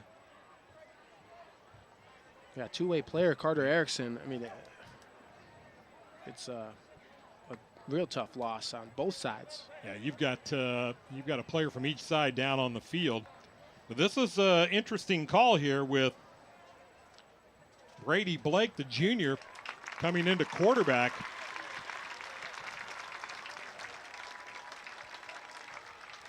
Now Erickson gets up, and he's walking to the sideline. So for Blake, those are his numbers, and those were in the Ankeny Centennial game for the most part. He got hurt in that game. If you were wondering about that last name, yes, he is related to Casey. Casey is his uncle. His dad, Joe Blake Jr. In fact, I think every Blake in Indianola has played quarterback. I think it's a city ordinance there. That's right. Passed unanimously with city council way back in the day. Joe Sr. was a heck of a quarterback back in the 60s. But yeah, the only thing, you know, that we saw on the last drive with Brick was just the rollout interception, ill-advised throw, but he's still, having a good game. So interesting to see if Brick is hurt or if they like to switch it up a couple series to get Blake in there.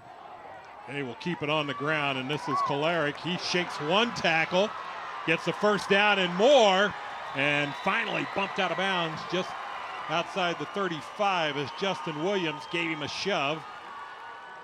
But a 21-yard gain that time by Kolarek. Yeah, that's what makes Indianola so dangerous, right? I mean, you dare them to pass, and then they start having success passing. And every now and then, obviously, they have an all-state running back, Kolarek, back there. And they've reduced his touches because he, plays both ways even more this year than last. But also that they've had success in the passing game, so they're not as one-dimensional as they were a year ago.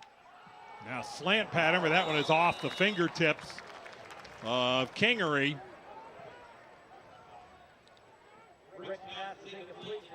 Yeah, Blake just overthrew it just a little bit. Had Kingery on the slant route, and he catches that, and with his speed and size, who knows, he would have come close to picking up that first down as well.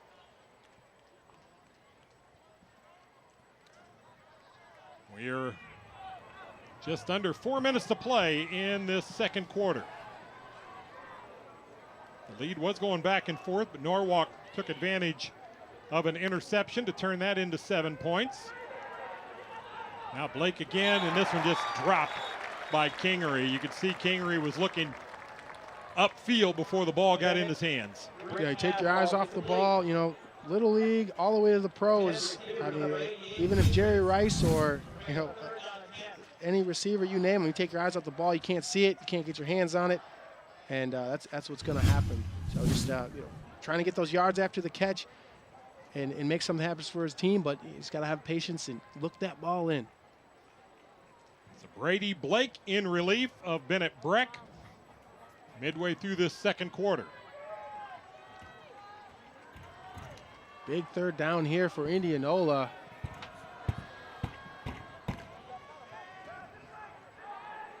Good protection. Blake's going to go deep as Kingery open, and again off his pads and incomplete. Yeah, great play call there, and out and up, trying to get Norwalk. They've been pounding them with short routes and outs with Kingery. A good play call here, but a really good job switching, finding the ball. Micah Stiegelmeyer just getting in the way was enough. Even though Kingery, bounces off his pad, should have had the catch, but just the threat of having someone under your feet is very scary when you're jumping up. So great job of a spin turn for that safety, not being fooled. Noah Johnston back to punt.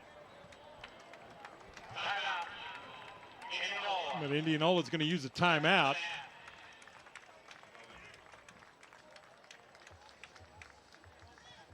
That is Paul Patterson. He has been here a while. In his 22nd year, his first head coaching assignment was here at Norwalk, was an assistant at Cascade before that. He's done a good job with this program. Took him to a runner-up finish back in 2015. And he's also overseen a football program in a school that has grown in numbers, and it continues to grow. So if we were playing without that extra class, that 5A class, Norwalk would be one of the lowest enrollments in Class 4A. So now they've taken the top 36, made that into 5A. It's made it a little more competitive for both Norwalk and Indianola in this 4A field. This was a high but a short punt, but it takes a favorable bounce for Indianola, and it hops out of bounds just inside the 30-yard line. So a 34-yard punt for Johnston. That's just a little bit above his average.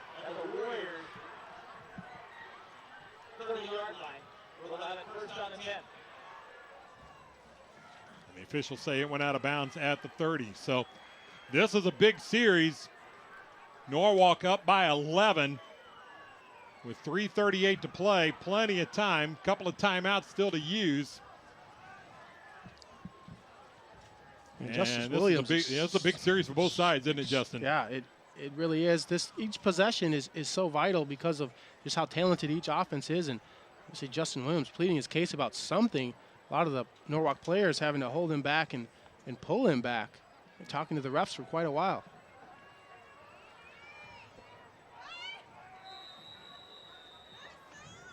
Landon Hochstein, the junior quarterback, he has been on the money today.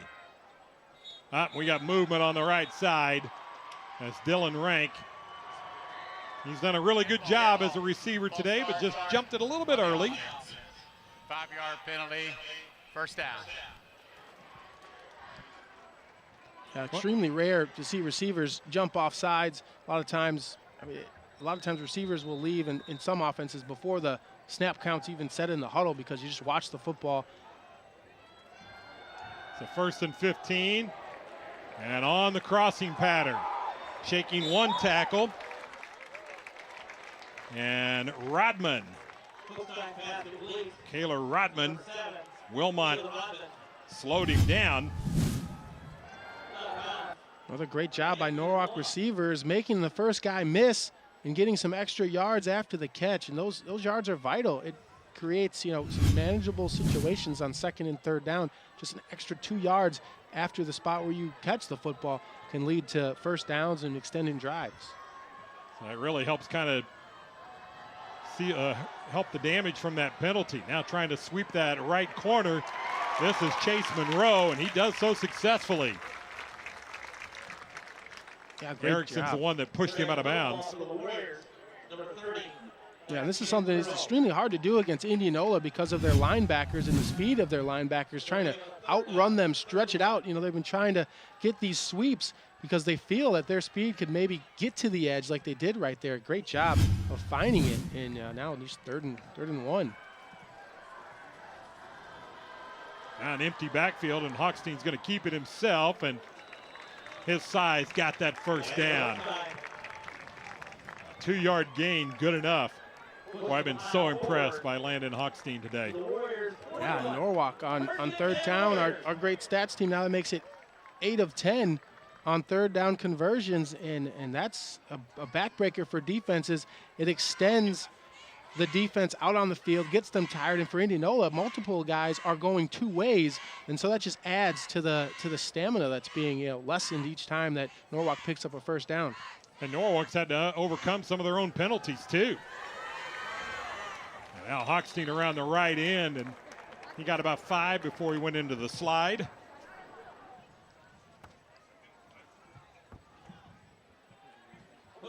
Some real impressive drives for Norwalk against a stout defense in Indianola.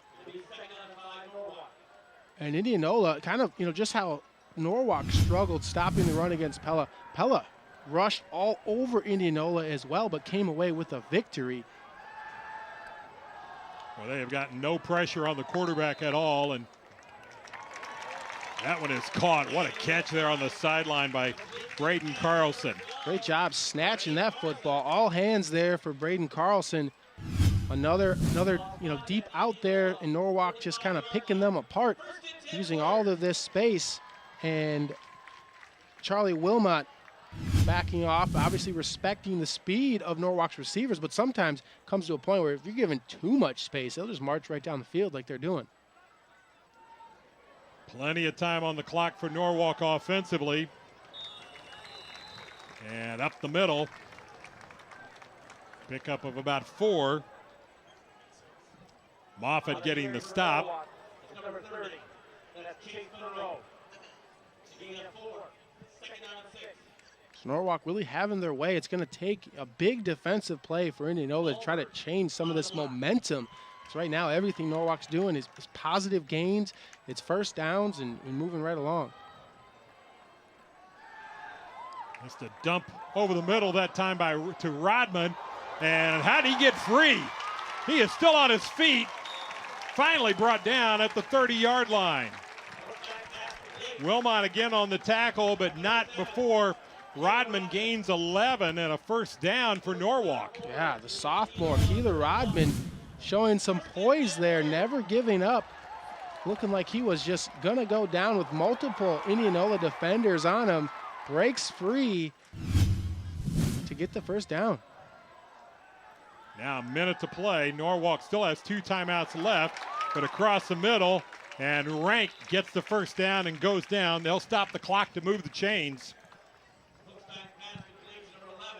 It's a great play. 2 in a row for Hochstein. Looking like he noticed the pressure almost either before the snap or right as he got the ball out of the shotgun and dumps it off right over the space where that pressure is coming from. So great job of recognizing, even though he's just a junior, he's really in tuned to this defense and what they're trying to do.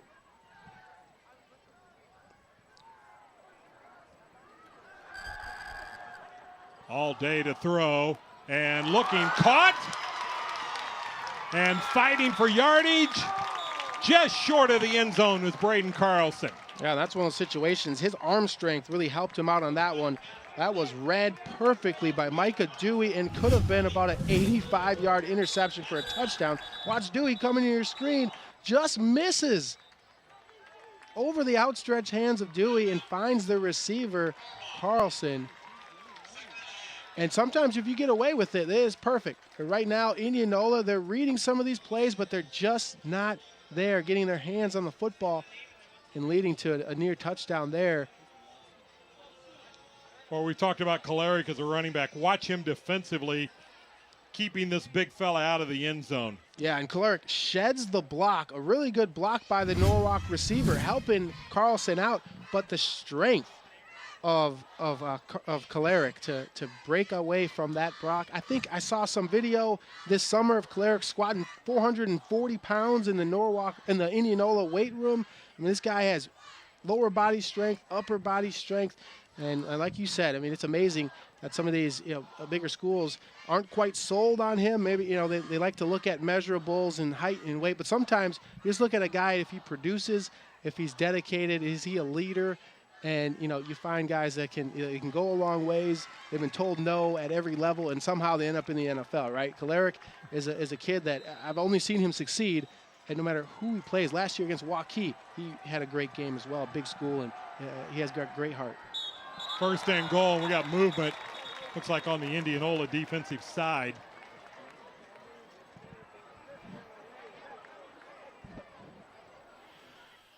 Dead ball. Encroachment on the defense. Half the distance to the goal. First down. So that'll move the football probably less than a length to the football. Yeah, this is the area, obviously you give them a first down, but a penalty really doesn't hurt you too much in yardage because they're already right there at the inch line. First and goal, knocking on the door. Hochstein over right guard, and he did not get in. The ball came loose, but the officials say he was down. They're going to go hurry up. Norwalk still has 1 timeout left. They're going to go hurry up. They're going to throw it incomplete. The clock is still running. It should have stopped at about 7 seconds. I'm not sure if the officials caught that.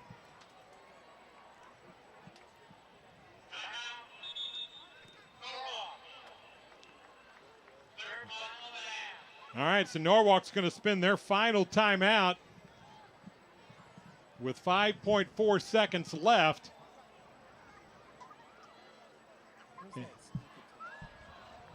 Let's see how close Hochstein got in. Yeah, they've had a lot of success on, all over the field with this sneak. From the goal line, midfield, on 3rd and short. This was one Indianola was ready for. And, wouldn't be surprised if if Norwalk tries, to do the same thing again with a tall quarterback, he's had success. They're obviously going to try to pummel that middle line and create less of a hole for Hawks team to run in, but that's what's been working, and they like to go to it. So here's a couple of numbers for you. First, this is the 12th play of the drive for Norwalk. This Norwalk offense averages 318 total yards per game. They're at 327 already. Yeah, putting up yards like a pinball machine tonight. And, Indianola's got themselves quite a hole to dig out of, and a big stop would go a long way to creating some momentum that they get when they get the ball after the half. This is a big play. Hawks team's going to try it again, and he got in for the touchdown. So total yard number 328, and that extends the Norwalk lead to 27-10. An extra point coming up with no time left in the half. Yeah, great job of anticipating what the play would be for Indianola. This is one of those situations. You have a quarterback, 6'3", 6'4", that's able to get tackled short, but because of his length, the ball's crossed the goal line when his knees are at the 1 yard line. And the Johnson extra point is good, and we're at halftime. Norwalk takes the last 3:38 off the clock with a 12-play, 70-yard drive. And after going 3 and out on their opening possession, it's been touchdown, touchdown, touchdown, touchdown for Norwalk. And they lead it at the half over Indianola. This Warren County shootout has gone to the home team. Norwalk on top, the high school game of the week on MC 22.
Just checking to make sure you change your audio. You're rocking.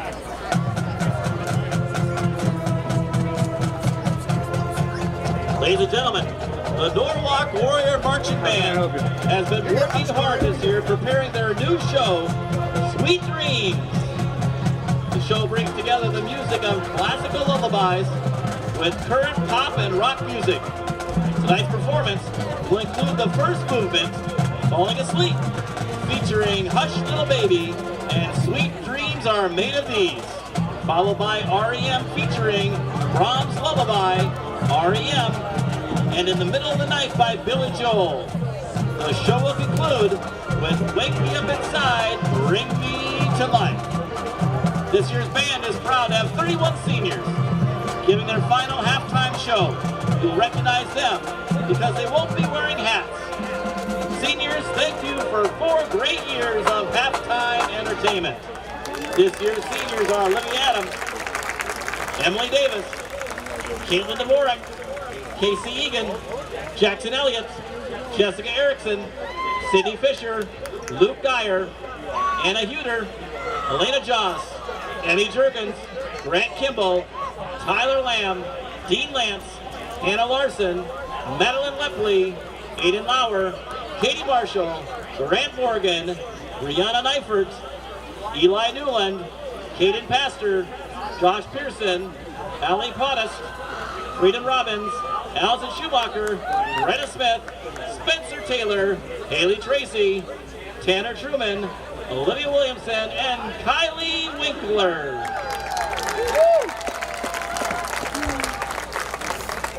Drum majors, Alana Joss, Emmy Jurgens, and Trent Frederick.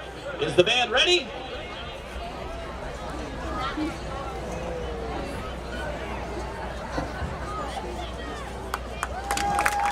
Warrior Marching Band, you may take the field in exhibition.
opportunity to see the Warrior Marching Band will be next weekend at Valley Fest. Up next, with 3 minutes on the clock, we have our Norwalk Warrior Dance Team.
Ladies and gentlemen, your Norwalk Warrior Dance Team!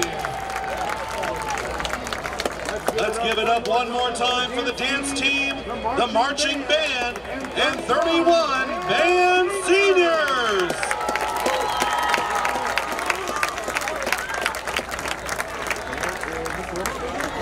Here come your Warriors!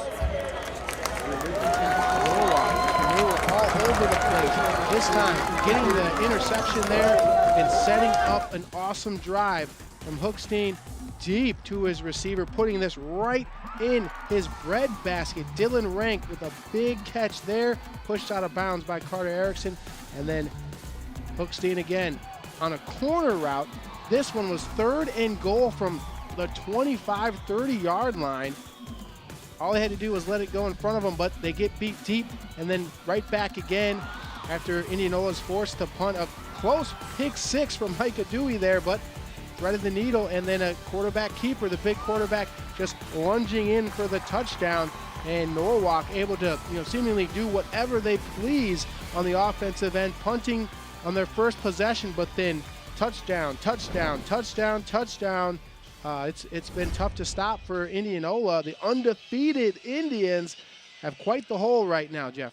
And look at the first half numbers and that time of possession for Norwalk, the turnover turning into points, and look at that Norwalk total yards in the first half. Yeah, the passing yards has just been unbelievable. Great play calling from the Warriors and Paul Patterson, and the trust in the junior quarterback to drop back and really just take his pick and deliver the ball downfield on time and where his receivers can get it. It's been the difference. And they've overcome Norwalk their own penalties. Yeah. 6 of them in the first half. And there's that outstanding quarterback, junior Landon Hookstein, who has been outstanding today for Norwalk. So if you're Indianola, they made a quarterback change. And we'll see how that plays out, how they start the third quarter. As we take a look at Hookstein's numbers. And he has just been, he has 19 completions. I mean, it looks like they're just staying after practice and just working on some drills with no defenders. He's just putting the ball right there. Yeah, it's almost like 7-on-7. A lot of these guys do this in the off season, and they work on that timing and that chemistry, and it's transferring over here on the field. Hookstein is really, having his way. 19 of 27, the touchdown passing, and multiple big plays downfield, which has led to 2 goal line dives for him as well. So he's got 2 rushing touchdowns, but all set up through the pass, and they look to pass ahead of Indianola if they can kind of replicate what they did in the first half. But Coach Kluver and and the Indians are definitely a veteran team. I'm sure they're going to try to, go to a blank slate at halftime and just try to, do what Norwalk did to them in the first half and see where the chips fall. Obviously, they have the players and explosiveness to do so. It's just whether or not their defense can tackle and not miss those plays that they did in the first half. Norwalk with the lead in this big Class 4A District 5 matchup. Back with the second half when we come back on MC 22.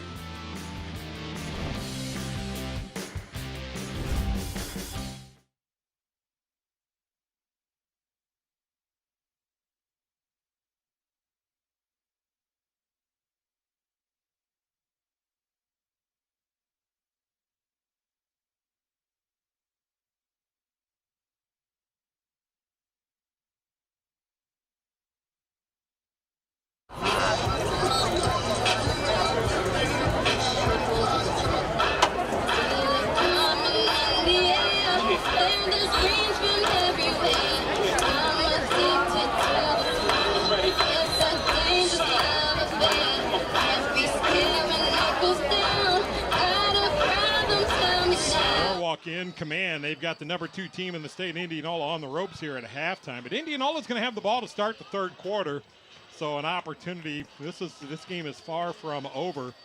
And Justin, let's revisit some of these keys that we talked about to start this game. Yeah, well, balanced offensive attack. Indianola has been forced to really throw the ball a lot because they're down several scores right now. So that is something that they need to get back to. There's plenty of time. You have a running back in Kale Kalaric that can be explosive in one play. Got to give him the ball and let it ride, and then cover sideline to sideline. Occasionally, they've done a good job, but just missed tackles, and Norwalk's been able to get extra yards on carries or after the catch, and that's been devastating for the Indianola defense. Let's take a look at the keys that we had for Norwalk to start this game. Yeah, first downs to touchdowns.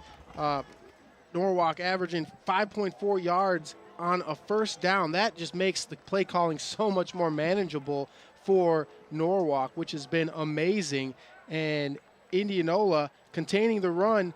Indianola has just 28 yards rushing. Norwalk is perfecting their game plan right now to stop an all-state running attack that Indianola normally has. All right, so a lot of football to play here in Norwalk. That is Kalaric deep for Indianola. They've kicked away from him so far. He will field this one from the 5. Got an opening. And good field position to start this third quarter for Indianola. A 36-yard run by the All-Stater, Kale Kalaric. We do have a flag down, though, so this might come back. And it will come back.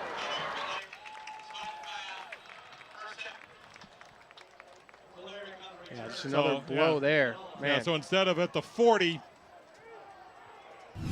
Indianola is going to start this one deep in their own territory.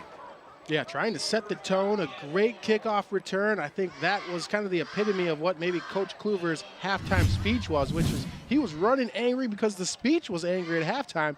Get back in this one, Indianola.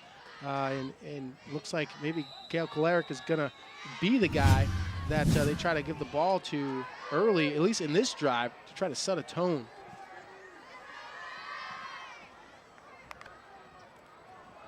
Blake is starting at quarterback in this third quarter. Last time we saw Breck was when he threw the interception. Blake took over from there. That is Brady Blake, 6'2 junior. Maddox Borcherding Johnson, the young man headed to Iowa with the stop. Yeah, you can see Borcherding Johnson just manhandle the offensive line there and just corral Kalaric with his left arm and shoulder to just a very minimal to no gain. Blake looking for the quick hitter left side as they set up the screen, and that's a first down and more. Out past the 35-yard line. A 23-yard catch. Will Shivers. Kai Pearson, the one that bringing him down. Yeah, good job just getting the ball out of his hands quick to your playmakers. Will Shivers able to turn it upfield quick right when he got the ball. No, waiting and making any extra moves that were not necessary. Straight up the field. Good job blocking by his fellow receivers, and Colton Gordon getting downfield to spring his receiver open. Now Blake will roll right, throwing on the run. And Kolaric had to go to the turf to get that one. So the pass is complete, but a loss of a couple of yards to Cale Kolaric. One thing that Eric Kluver, the head coach of Indianola, says they do very well is they run the screen game. We'll see if that becomes a bigger part of the offense in this second half. Yeah, extremely tough. I mean, when you get the ball into your all-star running back's hands and it's low and he can't really do anything with it, so a lost opportunity there. We'd like to see Blake, especially with the time he had, to set his feet a little bit better on the run and give it to him up high. And this one is threaded right through to Carter Erickson. And he gets a lot of those yards back to the 45-yard line. Josh Brown there with a stop. Yeah, great throw by Blake there, using the arm strength, getting in just in time before Braden Pearson could knock it down or come away with a pick. But now a 3rd and short situation. Indianola with some options here to run or pass. And Brady Blake was the game 1 starter. He was slated to be the starter. Was injured in that first game against Ankeny Centennial. And then Bennett Breck came in and played so well that the job was not given up. This one is lofted. They're going to try to use Kingery's size. What a catch! Yeah, that was a heck of a catch for the for the basketball player, huh? Yeah, great concentration there from Kingery, over the shoulder, over the top. It's one of the more difficult catches to look it in from straight above, dropping down. Great fingertip catch by Kingery. Micah Stiegelmeier on the coverage. Just a great catch right there. And a great throw, so moving the chains. Yeah, you can see Kingery with a couple of catches for big yardage, 27 on that one. And they're going to go again. Had a man open, but overshot. We got a flag down.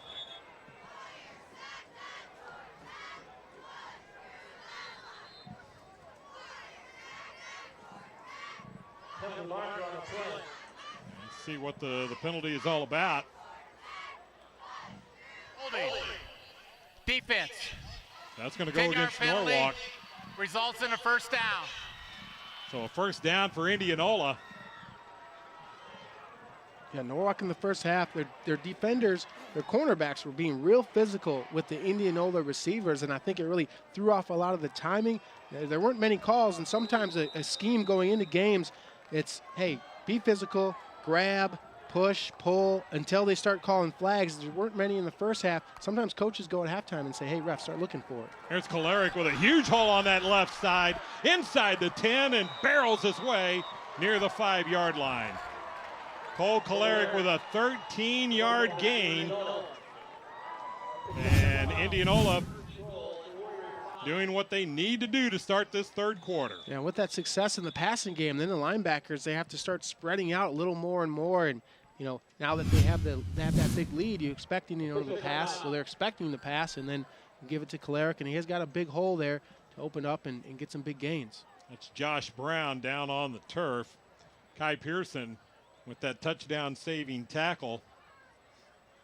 But 1st and goal, and really, Justin, those drives that Indianola had in the first half, they didn't have anything long sustaining. This has been about the longest drive that they've had all day. Yeah, the scores that they had, they were quick scores, quick strike and quick drives, and that can be to your benefit if you're leading.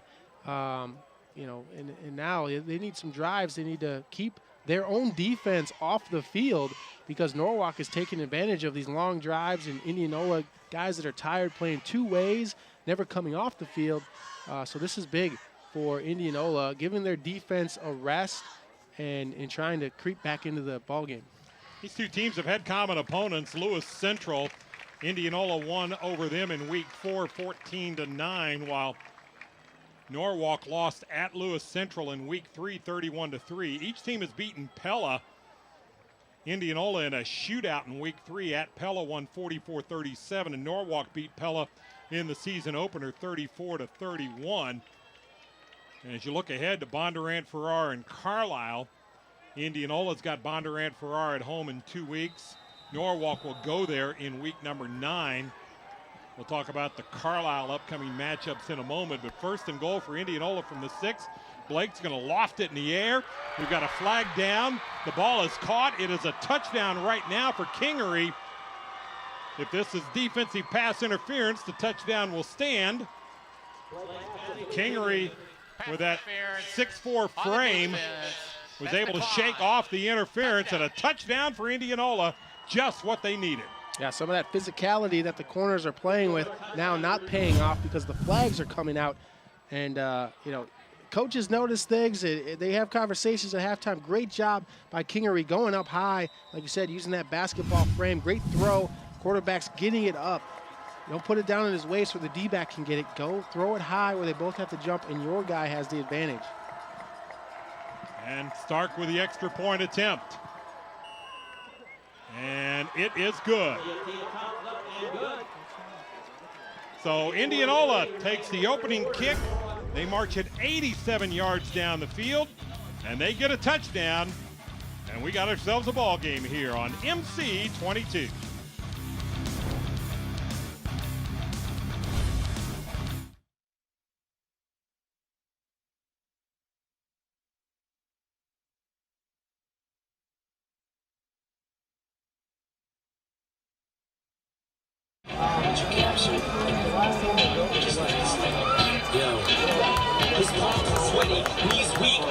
Official results of Indianola's last scoring drive was 87 yards in 9 plays, taking 3 minutes and 8 seconds off the clock, resulting in a 5-yard touchdown pass from Blake to Kingery.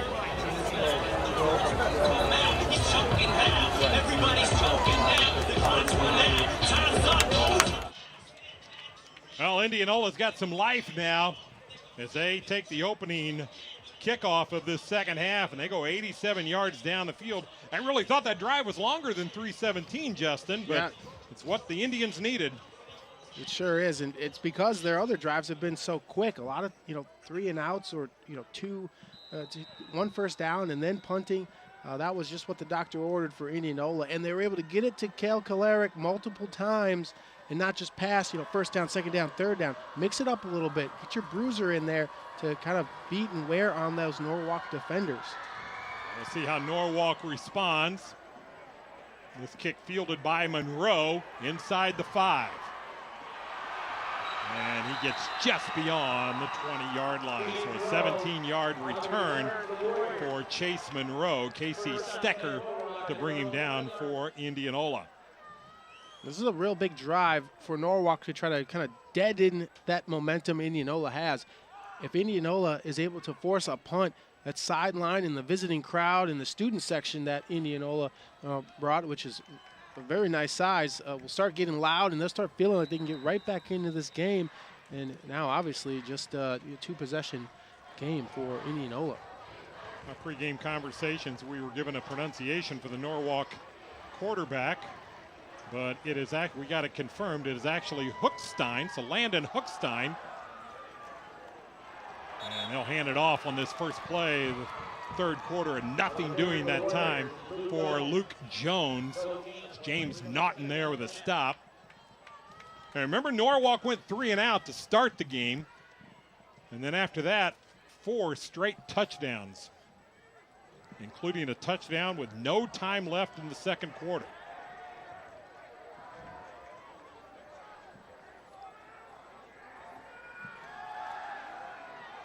Swing pass out to the right side and covered up nicely. As Jackson Campbell went nowhere, Carter Erickson saw to it. Yeah, great job of sticking it to them right away and not allowing them to get any yards after the catch, something that they did far too often in that first half. So now a big, important 3rd and long. It's important for Norwalk, too. I mean, you have a lead. Some coaches will say, oh, let's be conservative. You don't want to really give them anything, fumble or interception. But the way Indianola can score, I mean, you have to have that same game plan in the first half as you did the second half, and do not let them creep back into this game. So we'll see how the play calls go going forward. 3 receivers at the bottom of the screen.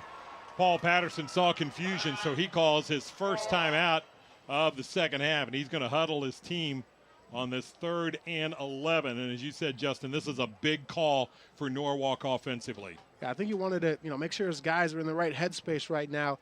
Getting backed up 3rd and long, the last thing you want is miscommunication on a handoff or ill-advised, throw downfield just because you have the lead. Sometimes players can get complacent. Quarterbacks who say, I'm just going to take a chance here. We're up by, we're up, right? I mean, what's the big deal? We're up by 11. And you just need to make sure that their head is in the game still, follow the game plan. Don't do anything too risky. We are a month away from the start of the American Hockey League season with all teams playing at full strength. Iowa opens with 2 games on the road at the Texas Stars. The Wild home opening homestand begins October 22nd with back-to-back nights against Rockford.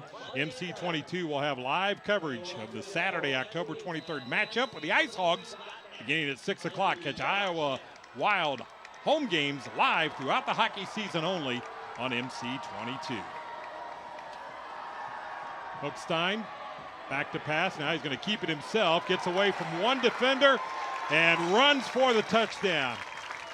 Paul Patterson said he knows what all 11 on the field are supposed to do, and he showed it right there. He needed 11. He got 12 and a fresh set of downs for the Warriors. Yeah, that play right there is one to put whether or not this quarterback has great football IQ is this play. It's 3rd and long. You have a lead. He doesn't take the risk. He doesn't try to throw it into a tight spot. He just takes it off with his legs and picks up the first down. Such a great play. Straight up the gut. That is Luke Jones.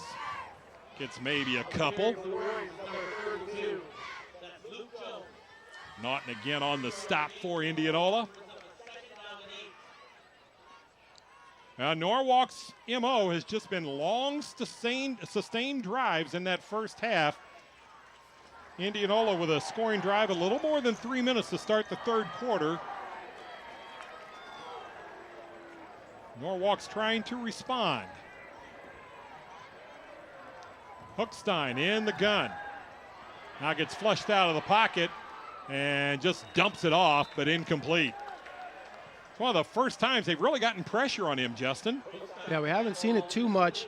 A lot of pressure that time. Walker Whalen, who's another 2-way player for Indianola, coming and not allowing him to, really set his feet and have a good throw. Obviously throwing that one behind his receiver. About the only spot he could put it, actually, because the defender was in front of him. But, yeah, nothing going. And now 3rd and long because they weren't able to get any positive yards. So a very difficult situation for the Warriors here again on 3rd down. And if you're Indianola, you got to watch for the dual threat. This one is thrown behind. Well covered that time was Dylan Rank. Johnny Menke was draped all over him. Yeah, it looks like a little miscommunication here. They thought Rank was going to maybe cut out, and he went in, and quarterback-receiver conversation happening out on the field. But a great stop for Indianola. It's exactly what they wanted. Now a chance to have another great drive and cut into this Norwalk lead. Hookstein also does the punting. This is his 2nd punt of the day. Only the 3rd punt we've seen between the 2 teams. Micah Dewey back at his own 30. He calls for the fair catch. And Indianola will start their drive from around the 30. A 37-yard punt. And now Indianola with their 2nd possession of the second half. Yeah, so Indianola with some momentum after that last drive. And, good job giving it to their running back and then mixing it up with some play action and going deep. Look for them to keep with that. Plenty of time. There's no reason not to run the football, even though you're down 11 in the 3rd quarter. 3 receivers to the bottom of the screen. Blake in at quarterback still. And this one's a quick hitter on the left side to Carter Erickson. And he is pushed out of bounds by Josh Brown. Brown went down with an injury a moment ago. Good to see him back. And a gain of about 8. Just a catch and throw here right after the snap. Blake knew exactly where he was going, probably when he lined up and saw the space that the cornerbacks were giving Erickson. Easy for the quick out to make it a short 2nd down situation here and make them unpredictable on offense. They'll screen it right side. This one's caught by Gordon, and he got just enough for the first down. Braden Pearson with a good coverage, but with that 2nd and short, not much needed for the first down, and Indianola's moving the chains. Yeah, the benefits of having 2nd and short, having a successful first down, that play is designed to definitely gain more yards, but because it was, just 2nd and short, it was perfect for the first down, and that's all I needed. Great tackle by Braden Pearson, but not enough to stop them from the first down. Blake has completed his last 7 passes after misfiring on his first 4. Now he rolls right and connects again. This is Kingery, gets behind one defender, behind a second defender. It's a foot race down the sideline. Kingery upended at around the 11-yard line. Kai Pearson had to catch up to him. A 47-yard reception. Number 88 in white, who's out for football for the first time. And this was just a broken play right here. This was designed, this was an out and up by Kingery to do a double pump fake, but Norwalk was playing off coverage, so it didn't work. But then once they scrambled, Kingery comes back. Great job with the scramble drill to come back to your quarterback for the great completion. And now Kolaric will try to weave his way through traffic. Gets maybe a couple. Going back to Kingery, 6'4" junior, as a receiver, out for football for the first time. And really, Justin, he looks like he's been playing receiver since he was about 5 years old. Yeah, great feel for the game, it looks like. He has some fingertip catches right there, just the knowledge. He was deep, and to come back to your quarterback when you scramble and the play breaks down, that's huge. That's something that even some experienced receivers or players really don't think of and do. 2nd down for Indianola. Blake rolling left. Now arches it for the end zone, but incomplete. That was well covered that time by the Warriors. Yeah, great job in coverage by Norwalk. And it's tough once you start getting into the red zone. The field shrinks. You can't go any further than the back of the end zone. So some of these deep play threats that Indianola's been using to get back into this game, it's going to get a little tougher. The windows get tighter and close tighter. But fortunately for the Indians, not on this situation, 3rd and long, but Cale Kolaric, out of the backfield or even with his averages almost 6 yards a carry, giving it to him is still not a bad option. 3rd down for Indianola.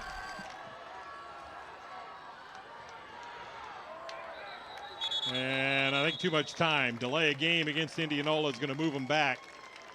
Delay a game on the offense. 5-yard penalty, still 3rd down. Of course, maybe that's just extra room for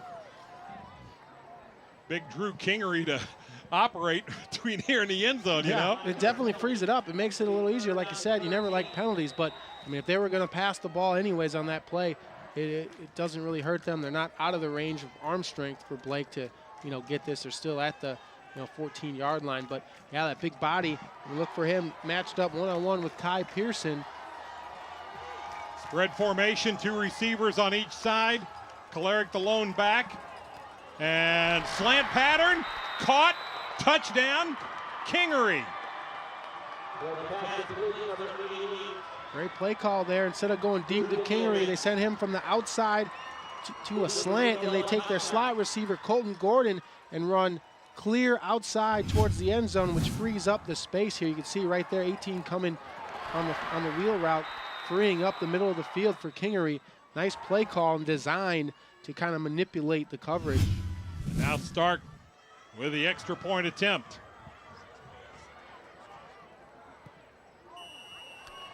The kick is up, and it is good. And so Indianola has had the ball twice in this 3rd quarter. They have converted a couple of touchdowns, and this one was pretty. A 6-play, 70-yard drive for Indianola. They only took 2 minutes and 12 seconds, though, off the clock, but Kingery with another touchdown reception of the day. And we are back to a ball game, just like we thought we'd have. Yeah, right. It started out unpredictable, and now we get into that close game. And Indianola, that's why they play 4 quarters, right? We're only in the 3rd, still 4 minutes left. Anything can happen. if you're Norwalk, you have to understand that too. I mean, they were in a halftime thinking, oh man, we have this game, thinking about, whatever, who they're meeting up with after the game or this weekend. Indianola's still playing some football, so Norwalk's going to have to, regroup and get back, maybe use some of the same motivation that they did in the first half. Their first possession was a punt, and then they rattle off some touchdowns. So maybe we'll see, history repeating themselves here. But Indianola come out strong from halftime, showing that, they're undefeated for a reason, and their hopes for a championship season, still in their grasp. Kingery, that's his second touchdown of the day.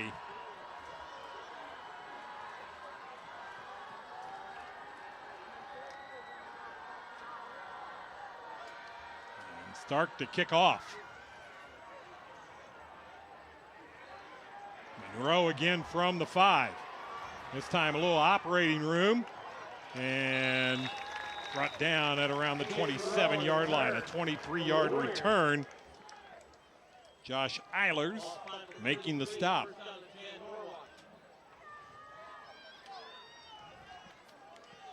And while some Norwalk fans may be disappointed right now and worried, this could be a benefit to them, because now, whether or not, not sure if they were trying to go in the second half with a little complacency or easier play calling, conservative play calling, but now you can't be, because you're up 4 to Indianola. You know that they are going to score again, and you just have to go back and be aggressive. And good ball handling that time by Hookstein as he takes it around the right end and gains about 5. Johnny Menke with the stop. Hookstein. Yeah, these are the type of games where Indianola's veterans really step up and play a role. Indianola has forced so many turnovers this year, 6 interceptions, 3 fumble recoveries. If you notice, time after time on tackles, Carter Erickson especially trying to rip that football out when there's a secure tackle, and that can lead to some big-time turnovers.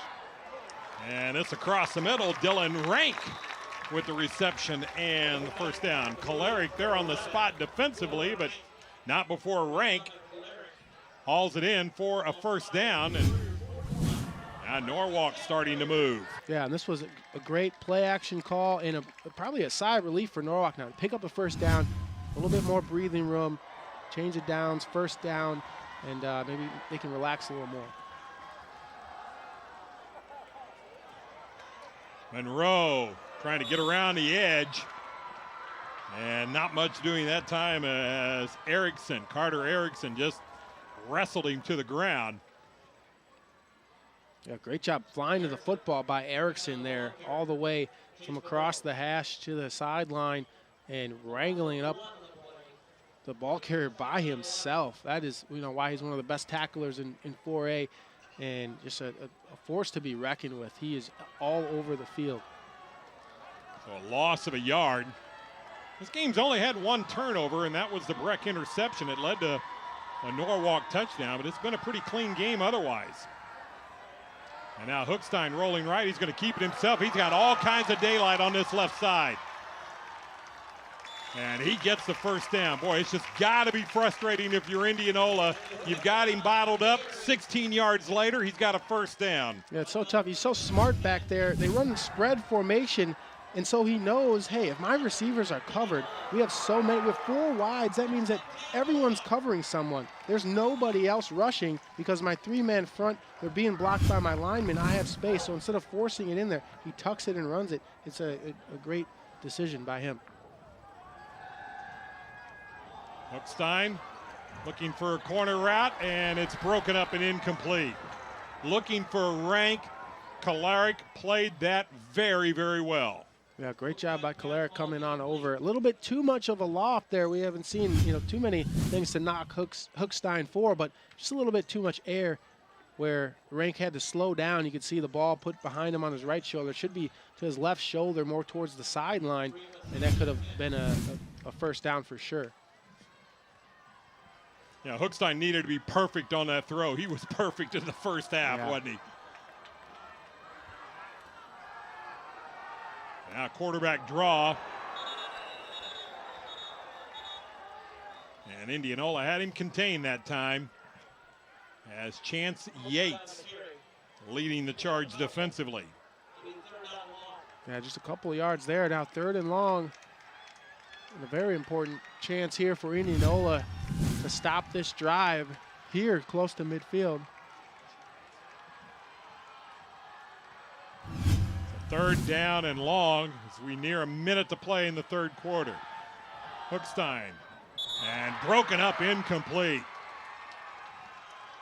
Yeah, nicely done defensively. Yeah, Casey Stecker gets a hand on it. And these were some of the plays we saw Indianola D-backs right there with a chance to get tips on the ball, but just miss in the first half. This is one of those that didn't go their way in the first half. That time Stecker able to get a hand on, good throw, but they were ready for it. Indianola right there and able to get a finger on it.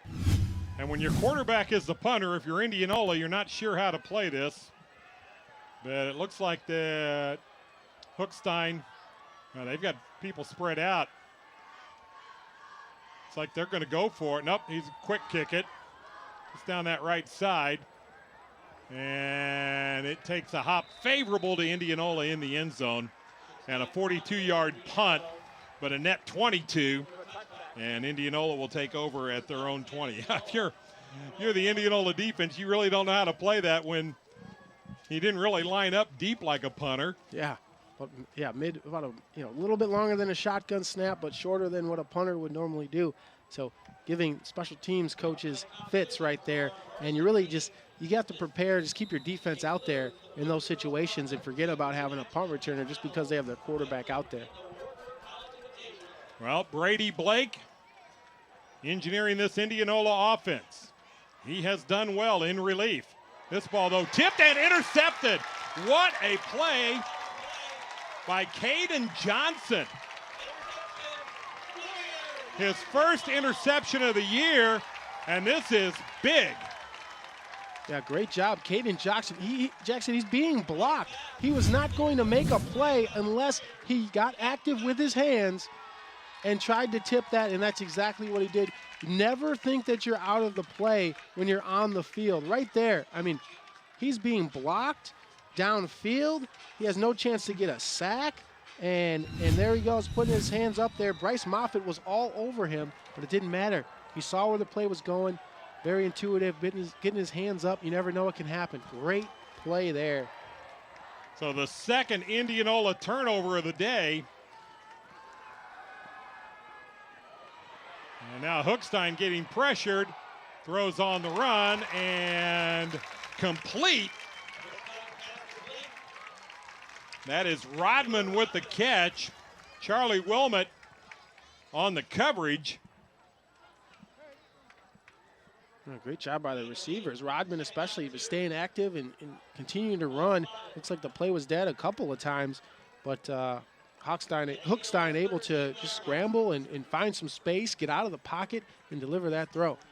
And the third quarter is going to wind down. Norwalk is content to let it run. So the Warriors knocking on the door, trying to get that momentum back. They're trying to knock off the number 2 team in the state. A Warren County shootout, and it has been outstanding between these two teams. Norwalk, Indianola. Back in a moment, the high school game of the week on MC 22.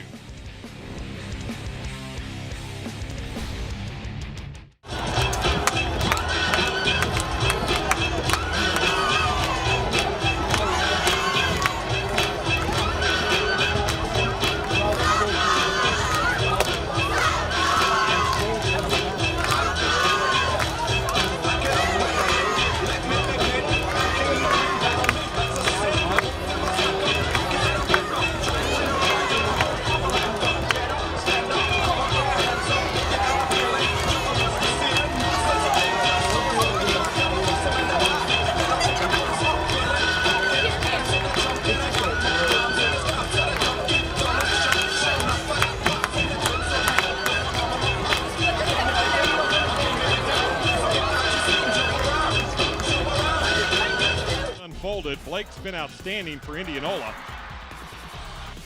Yeah, Drew Kingery really coming alive in the second half. Blake inserted midway through that first half, and the connection to Kingery has been automatic time after time. Here's the slant. put them even closer, and that's why we have this 28-24 lead. There's the interception. A great job getting his hands up. Unbelievable play. Yeah, that's Caden Johnson with the intercept, and that's where we're at right now. Norwalk with outstanding field position. They started this drive at the Indianola 21. Second and short. And Hookstein's going to take it himself, and he gets the first down.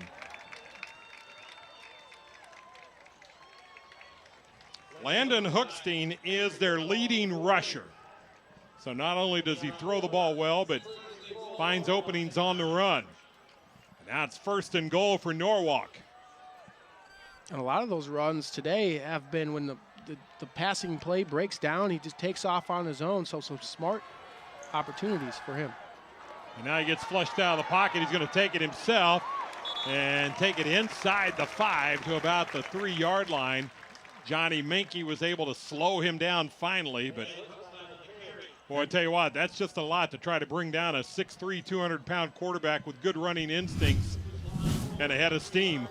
Yeah, nothing too flashy. I mean, he's not going to be out there. He's not going to break the ankles of the defenders out there. You just take one step and kind of slide by you, kind of glance off of your shoulders, but by the time he's downfield, he's 5 yards downfield and falling forward most times because he's bigger than the people that are trying to tackle him, and he gets those 6-7 yard gains. So he knows when to take it, when to tuck it, and when to stay in the pocket, but he's doing a great job of understanding all of it. And that's Minke who made the tackle, who's going to come off the field. Hookstein, 17 carries on the day, 69 yards on the ground. That's impressive. He's looking to throw. Complete. Touchdown, Norwalk. Braden Carlson. And that is the second time that those two have hooked up for a touchdown. Yeah, and the second time that Indianola is right there. The arm strength and the accuracy. It's a pinpoint accuracy. Boy, that's from Hookstein. I mean, it's right where it needs to be, anywhere an inch inside, and that is tipped and leading to some redo on downs or fourth down, loss of downs. Gabe Johnson for the extra point. And it is good. So Indianola's turned it over twice. It's resulted in 14 points, including that 4-play, 21-yard drive. Let's take another look at this touchdown. Yeah, they sent Carlson a little in and out route. Some teams call that the cowboy route, like a slant in and then towards the sideline. That's what happened here. And it looked like Micah Dewey had it covered at first, but Hookstein, knows his own arm strength and feels like he can get that in the smallest spot. Finds Braden Carlson for the touchdown. Tight window, but 6 points on the board on that touchdown.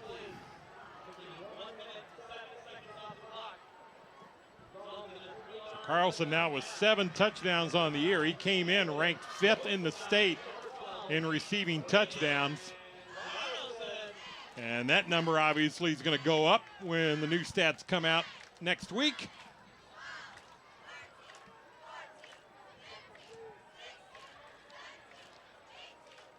Next week for Norwalk. They, well, in fact, in 2 weeks is when they go to Carlisle. Next week for Indianola is their game at Carlisle. So really, you talk about this 4A District 5, which we're going to talk in detail a little bit later on, but you really have 4 teams that you had best be prepared to play every Friday night. These 2, and then the 2 that were featured last week, Bondurant, Farrar, and Carlisle. Yeah, it's an extremely tough district. It's a district. Kalarick fumbles the kickoff, but is able to recover it inside his 20. Boy, that would have changed the tenor and tone of this game, huh? Yeah, definitely, and usually you don't see that. I mean, this is a situation Indianola hasn't been in much, being down this much this late. And you can see this district so tough that each week it's almost a playoff atmosphere. Carlisle, Bondurant, Farrar, and there's going to be an extremely tough and talented team left out of the playoffs because this district is extremely tough. Yeah, it certainly is. And you never know how the RPI system may go. There may be a third team from this district that makes it in. We'll take a look at the Norwalk schedule a little bit later on. Brady Blake in at quarterback. And his favorite target of late has been that guy, Drew Kingery. Caden Johnson bringing him down.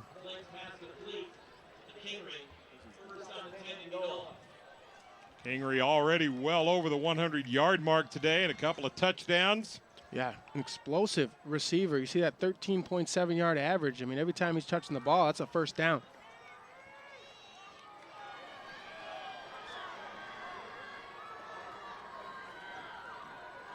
Blake in relief. And again, this time it is Gordon. And Gordon getting the first down. Out of bounds just beyond the 40. Yeah, great job by Gordon, turning right up the field after he gets this football, wasting no time and getting up and gaining some extra yards, breaking a tackle there on the sideline and staying in. Very agile move there to pick up the first down for Indianola. Hopefully they can get something going. That's what their fans are hoping for.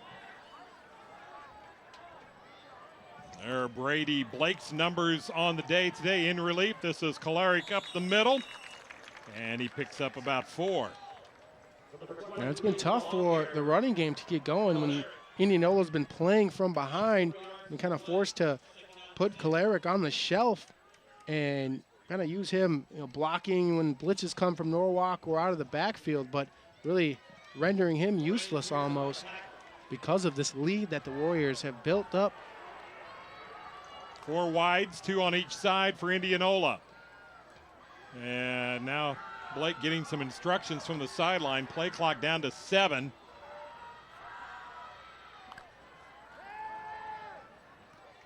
And this is complete. Erickson. And he gets the first down for Indianola. Yeah, good change of play there. Audible coming from the sideline there. You can see Blake changing the play call. Once they saw the coverage from the defensive backs, they saw the out wide open. Micah Stiegelmeyer pushing him out of bounds, but not before Erickson was able to pick up the first down.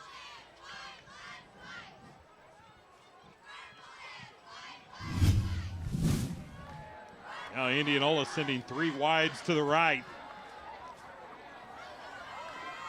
Blake takes the snap. They've loved that out pattern, but that one just a little too high for the 6'3" Drew, or 6'4" Drew Kingery. Yeah, tough throw to make for most quarterbacks here from the opposite hash to the far boundary. There's a lot of space, and you have to have extremely real big cannon of an arm. And Blake can get it out there, but he just put too much on it because he saw just how far away Kingery was on that out route.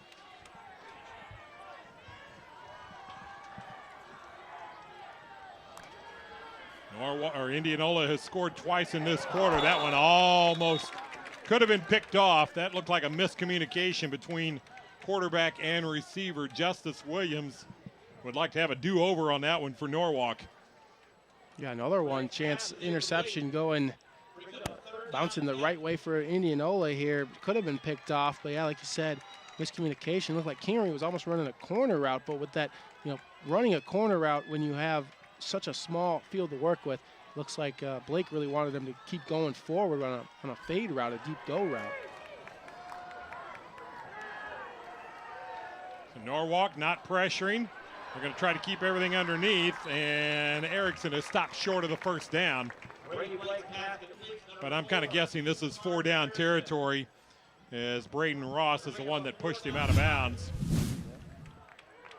Yeah, down 11 and needing scores, and it's definitely a territory that they're going to have to go for this. And they have some options here. You don't need to get something that's 20 yards. You just need to pick up the 4 yards you need. So with 4 receivers, you should be able to find some space for that. Now look at Kingery here at the bottom of the screen. Let's see if that's the target. Instead, they'll go right side and a catch and leveled. We got a flag on the play. Justice Williams with the tackle. Colton Gordon, what a job to hang on to this. Yeah, hanging on to it. I mean, you get hit either way, might as well hang on to the football, and that's what he did right there. Great job by the receiver, knowing that that hit was coming. A 4th down, so, I mean, sometimes you like to say, oh, quarterback, don't lead him into that player, but, I mean, that was the play. He was open. He had to get it to him at that time, and this is probably going to be another 15 yards in favor of Indianola. Personal foul. Targeting. Gets the defense. Half the distance to the goal. 1st down. So a targeting call. And let's take a look. Yeah, these are, I mean, you got to keep in mind that the officials are seeing this in full speed, and the hit is so hard and fast. His head cocks back as if he was hit in the head, but he was not at all. Shoulder, a great form tackle here by Justice Williams. This was a great tackle, but because of, circumstances, officials can't see replay on this play, so they call targeting, but it clearly, by our great camera crew, it was not. Now Blake's going to roll left. This one is dropped in the open field. Erickson was the intended receiver.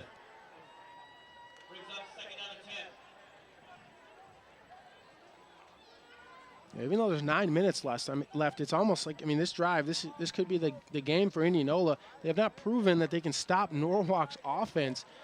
The first drive in the first half and the first drive in the second half, and that's, I guess the first 2 in the second half, but then that's been about it. So you gotta like your chances if you're Norwalk and you can make a stop here. Blake looking for the end zone and incomplete. It looked to be intercepted, but the official said that the defender, Justice Williams, was out of bounds when he caught it. It looks like he may have gotten the wind knocked out of him a little bit. Maybe rolling over the football.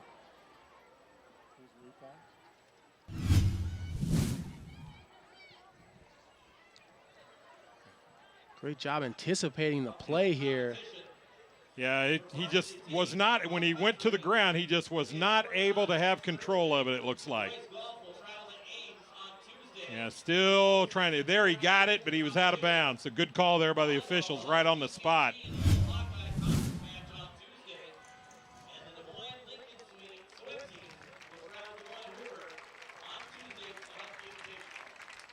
Now Williams will have to come out for at least a play. It's 3rd down for Indianola. The Indians down by 11, so down 2 scores basically. So even if Indianola is held to a field goal on this drive, they would still be within a score after that. Yeah, and they have some options. I mean, it's obviously 3rd and 10, but they can pick up a 1st down here, or they can decide, this is 4-down territory, so you don't need to pick it all up right here, but also you have your chance to kick the field goal and maybe hope that you can stop the Warriors and then get a touchdown and a 2-point conversion. So at least they have options here for Indianola. They don't have to get it all in one play. Brady Blake in at quarterback for Indianola, came in relief in the 2nd quarter. They send a man in motion. They'll take it to Kolaric around right in, and the All-State running back takes it in for the touchdown. Great play call there. Everyone thinking pass. Sneak Kolaric in on a little handoff. Sweep to the right, to the far side of the field. No one saw it coming. Runs in untouched right there into the end zone. Boy, what awesome a block, seal. too. Yeah, out the edge to spring that and make that happen for Walker Whalen, who's had some big blocks today on the field, springing things, whether it be in the passing game or the running game, and now puts Indianola right back in this one. But they have to stop him on defense, and that's been awfully tough to do. And it looks like Indianola's going to go for 2. Try to make it a 3-point game.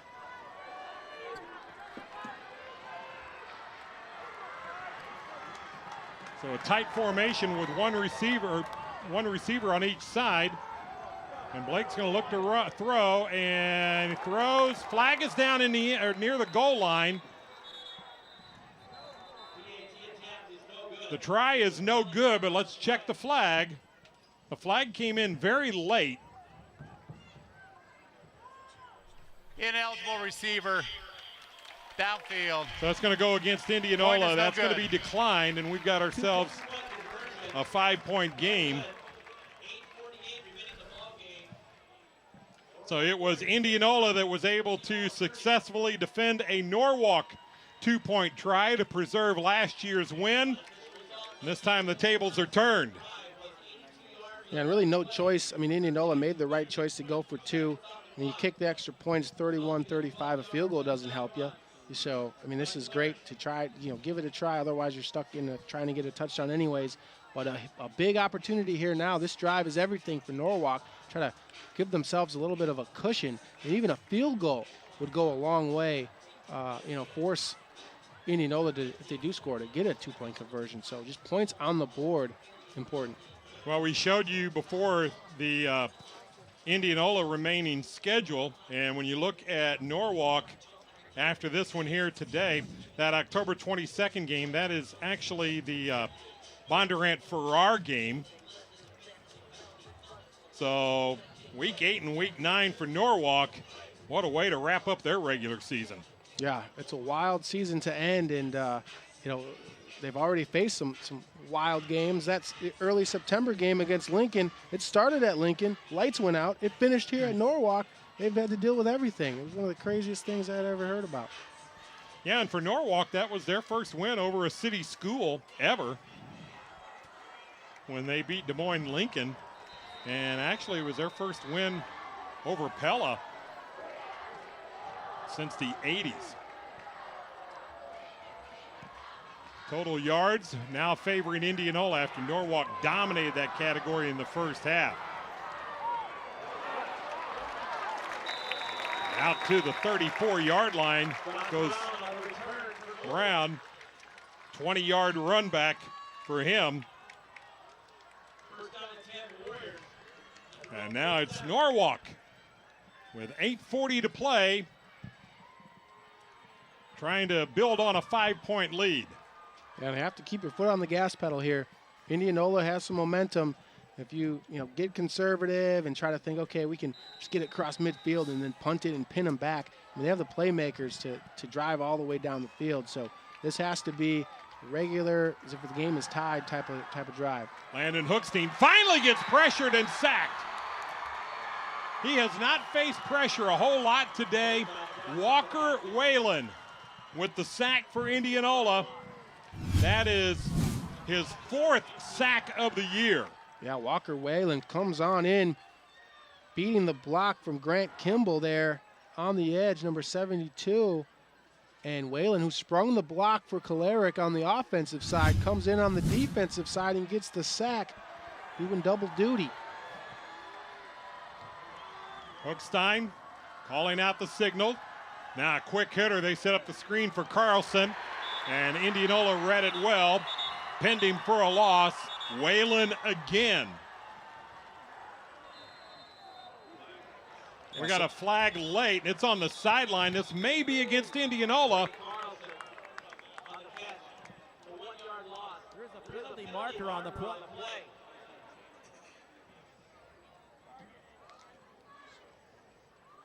Boy, if this is against the Indianola sideline, how big would this be? Unsportsmanlike conduct on Indianola. 15-yard penalty. First down. Wow, let's write that one down at the 7:47 mark.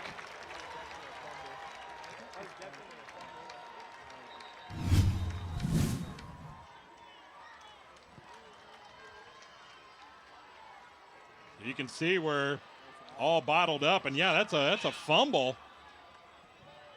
What a game changer that would have been. Yeah, but you can't lose your cool in front of the refs. I mean, no matter what. Yeah. Refs are human too. There's going to be calls that you can't see, and I mean, obviously that was one of them. But I mean, any time you're disrespectful like that, it's going to get flagged, and you're only hurting your team. So now new life here almost for Norwalk, and Hookstein got just enough, it looks like, for the first down. Kolaric upended him, but not before Hookstein got the first down. Yeah, great play action here. You can see Indianola fooled by the play action right there. Whalen goes for the running back, and you can see Indianola defense playing with more urgency. Even though Hookstein picked up that first down, the hits are coming. The players are just rallying to the football, and you wonder where that had been the 3 quarters before. And now they get pressure again on him. Hookstein escapes, now throws it, and he just throws that one away. It's almost like, sometimes teams think they can just flip a switch, right? And, okay, we'll be all right. We're playing Norwalk, they already have a loss. They lost to Lewis Central. We beat Lewis Central. Start playing that type of game, and then first quarter hits, you stop them, make them punt, and you think, okay, we got this. And then Norwalk rattles off these touchdowns, and Indianola looked a little shocked, and now they're trying to play catch-up and playing aggressive on defense, which they hadn't been really in the first 3 quarters. But sometimes it comes to be too late. And that's exactly what Norwalk head coach Paul Patterson wanted to happen, the way this game has played out. And now Hookstein bouncing off tacklers, picks up about 8 yards on that carry. Will Shivers finally stops him.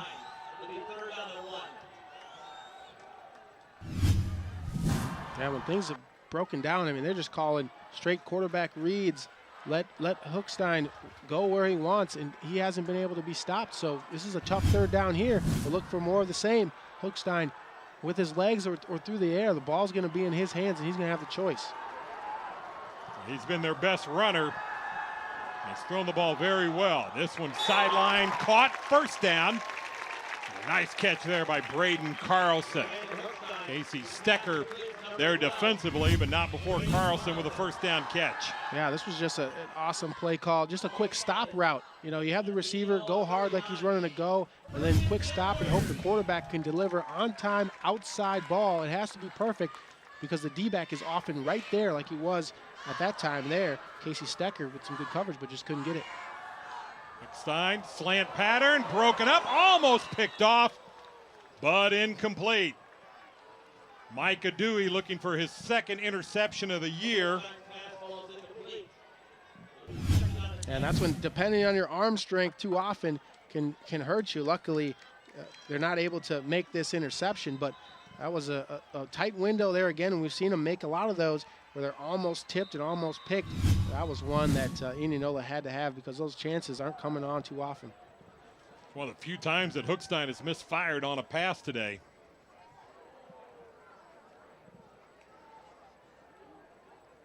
I think we're getting an equipment fixed there on the far side, on the Indianola side. Official timeout for equipment. Looks like they're working on a knee brace. And that's Kolaric, so yeah, you want to spend a little time, make sure he's out on the field defensively. Yeah, playmaker in the backfield there in the secondary at safety. He's a leader, and to see him, if he was out, they would attack it right away. They'll sweep it left side, and getting that extra yardage, Chase Monroe. Yates is the one that finally stopped him. Monroe doesn't run it all that often, but averages just over 3.5 yards per carry. Yeah, and this is where it creeps up on teams when you have guys playing both ways. Late in the game, close games, something to watch for because now Indianola doesn't seem as fresh like they did early on in the series. Now Hookstein getting pressure, throws it across the middle, has a man wide open. Rodman looking for room on that right side, finally stopped at around the 11-yard line by Charlie Wilmot, but a 16-yard gain and a first down for Norwalk. Yeah, just extremely tough. You can see, Indianola now all of a sudden, the first couple of plays on this drive, they were fresh, they were exhilarated and running to the ball, and now all of a sudden it's like, oh, they're a step slow, and all those streaking linebackers coming in for hits and ripping the ball, they're not there. The longer these drives get, the longer the game gets, it's tough for a lot of these Indianola players are going both ways. Hookstein's going to keep it himself. He's got room up the middle, fumbles it, but the officials are going to say he was down. So 1st and goal from the 1. Another close one there. Ball popping out. Indianola's raking the ball carrier's arms every time. Remember earlier on this drive, oh, that's out. Stecker defensively. Another bang play there. Yeah. Looked like Indianola had recovered a fumble. The officials didn't see it that way, and it resulted in a 15-yard unsportsmanlike against Indianola on this drive.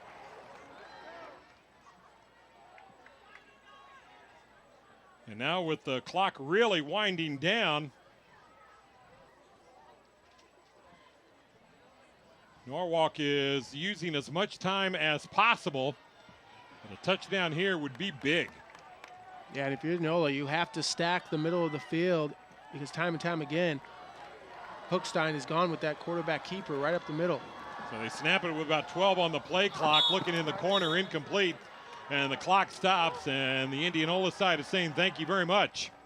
Yeah, any type of breather for these guys. I mean, multiple players playing both ways. Talented enough because they're the best player at their position, running back, and then they're the best safety that they have. So they have their guys out there. Norwalk, on the other hand, has guys that go one way, and it's wearing on Indianola. They're getting back into this game, but I mean, you can tell. You can see the guys' hands on the hips and just wearing down.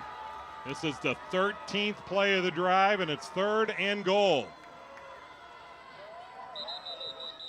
And now Norwalk looks like they're going to spend the first of their 3 timeouts.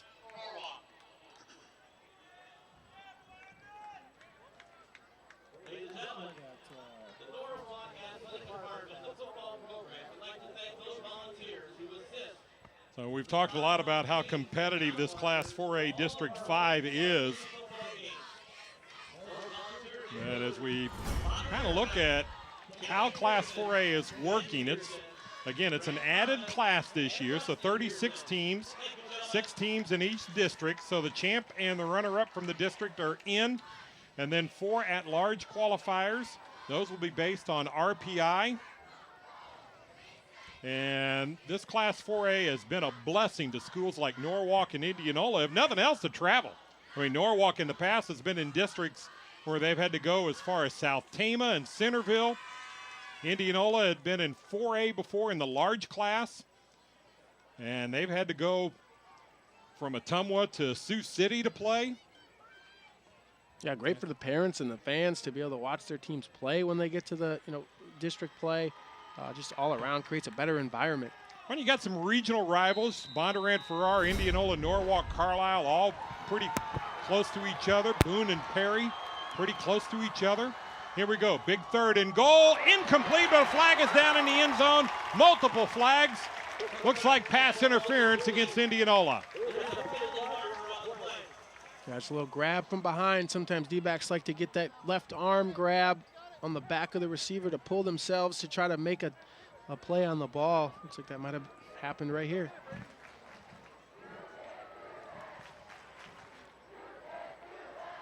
And we're just awaiting the official signal. Pass interference, gets a defense. Has it this to the goal, still 3rd down.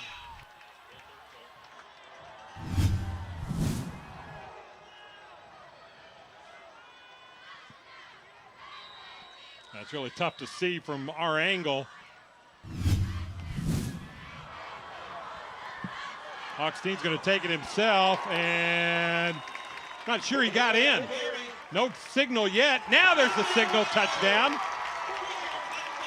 And Norwalk has put a little bit of a cushion in this one.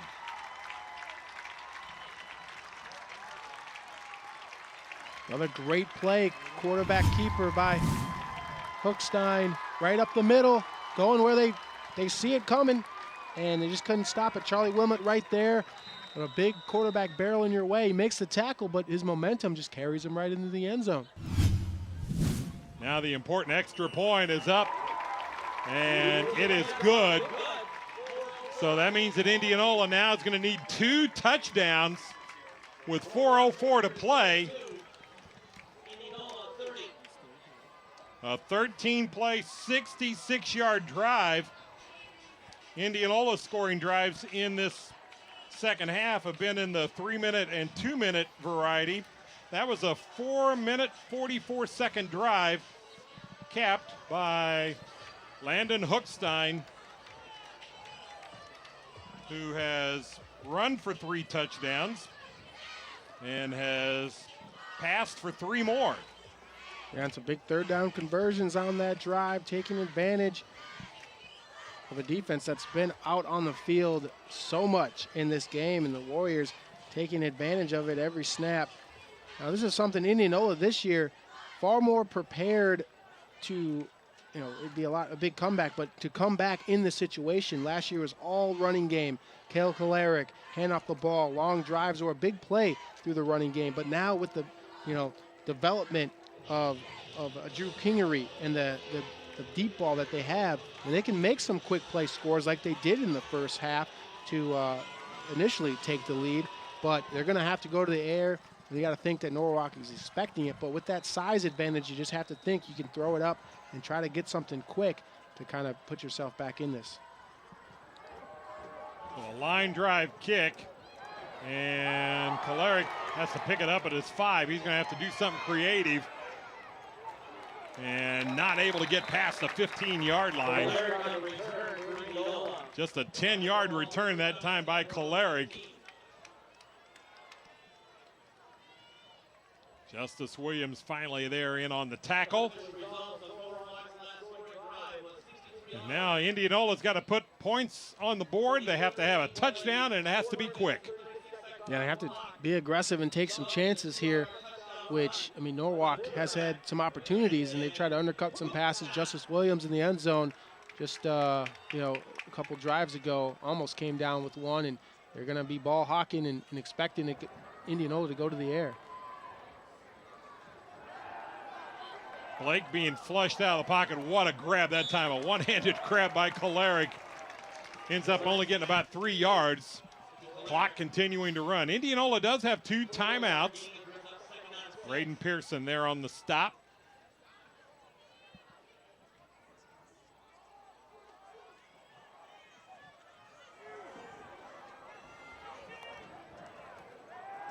Blake again. Right side. This one's off the hands, incomplete for Colton Gordon. Yeah, Norwalk, the game plan has been tremendous. And to have a lead, and I think this is going to be a problem for Indianola going forward. You can just see a lot of their offensive players. They haven't come off the field. They were just playing defense. A lot of times, it's like, okay, our offense gets the ball. These guys play defense. Carter Erickson, Cale Kalarick, the best players on their field that they need to go to right now are dead tired. In between snaps, they're bent over, and this is tough, but they're going to have to suck it up and try to extend this game. Blake rolling right, and this one is dropped again. Erickson had that one come off his hands. And if you're Indianola, you got to go for it deep in your own territory. Now, they do have 3 timeouts left.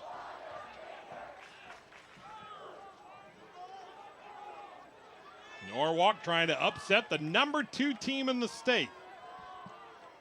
Yeah, it'll be a big one, and, goes a long way for this rivalry. Both teams in Warren County. There's a chance some of them are going to see each other if they're going, shopping during the week at the same stores. So this is a lot of bragging rights on the line. Yeah, the kids on these 2 teams, they know each other. Blake, Kingery, open, first down and more, and finally wrestled out of bounds at around the 42-yard line. Josh Brown at 5'9", going up against the 6'4" Kingery, but not before Kingery with a 22-yard reception. Yeah, great connection there. The last chance on 4th down, getting it onto the sideline and out of bounds to Kingery. It's been a good opportunity all day long. One of the few players that have been unstoppable for Indianola tonight.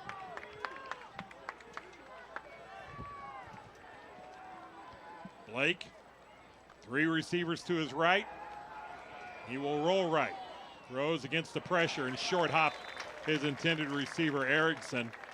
Not much Erickson could have done with that had he caught it, so it's kind of a blessing that it dropped and the clock stops at 3:03. Yeah, not much to do there. Like you said, if the clock would have kept running too, he would have been tackled in bounds, so probably better in that situation. They like to roll out Blake, but what it does too, when you need a successful drives, it's shortening the field. And now Norwalk really only has to defend one side of the field. So sometimes if you have both guys running quick outs on both sides, the quarterback has some more options, especially when you need to move the ball down the field. But trips to the top of the screen. They set up that little underneath screen. That's good for a first down and more. Will Shivers.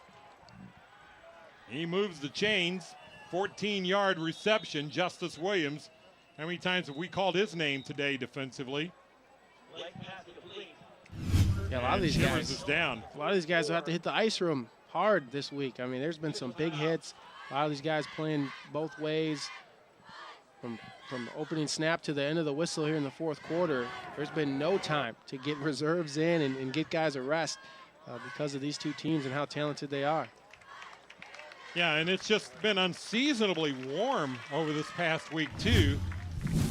And we're seeing some players that look like they're cramping up a little bit. And, as you kind of project a football season in Iowa, you're really kind of expected to be a little cool by this time of year. Yeah, definitely. And, it's great for the fans. It brings big turnout. Yeah, it's a lot. Stay hydrated. It wears on you. And when it's, the 6th week of the season, it's very tough. Brady Blake in relief. This is his 31st throw of the day. He's got a man open. That is complete. And for a first down. And again, that is Carter Erickson. Clock stopped. A great play there. They've been having some great success. Little out and ups towards the sideline. They did one with Kingery early on that 4th and 6 play. Now another one for Carter Erickson. And it's something that Norwalk has not been able to defend quite well. Blake has completed 18 passes, a couple of touchdowns. The interception, though, led to a touchdown. Now Blake back to throw again. Gets pressure and now just throws it away.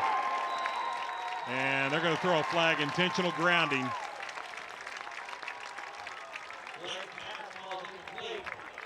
Not sure if Blake is pleading that there was a receiver there or he was outside the tackle box.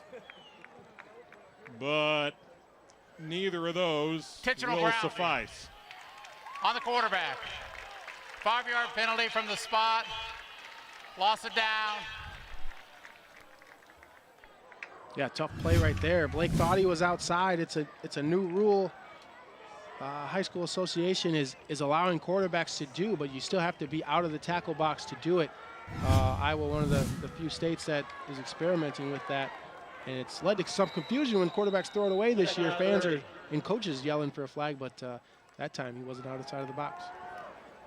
Long way to go, and there is an interception. Intercepted by Justice Williams.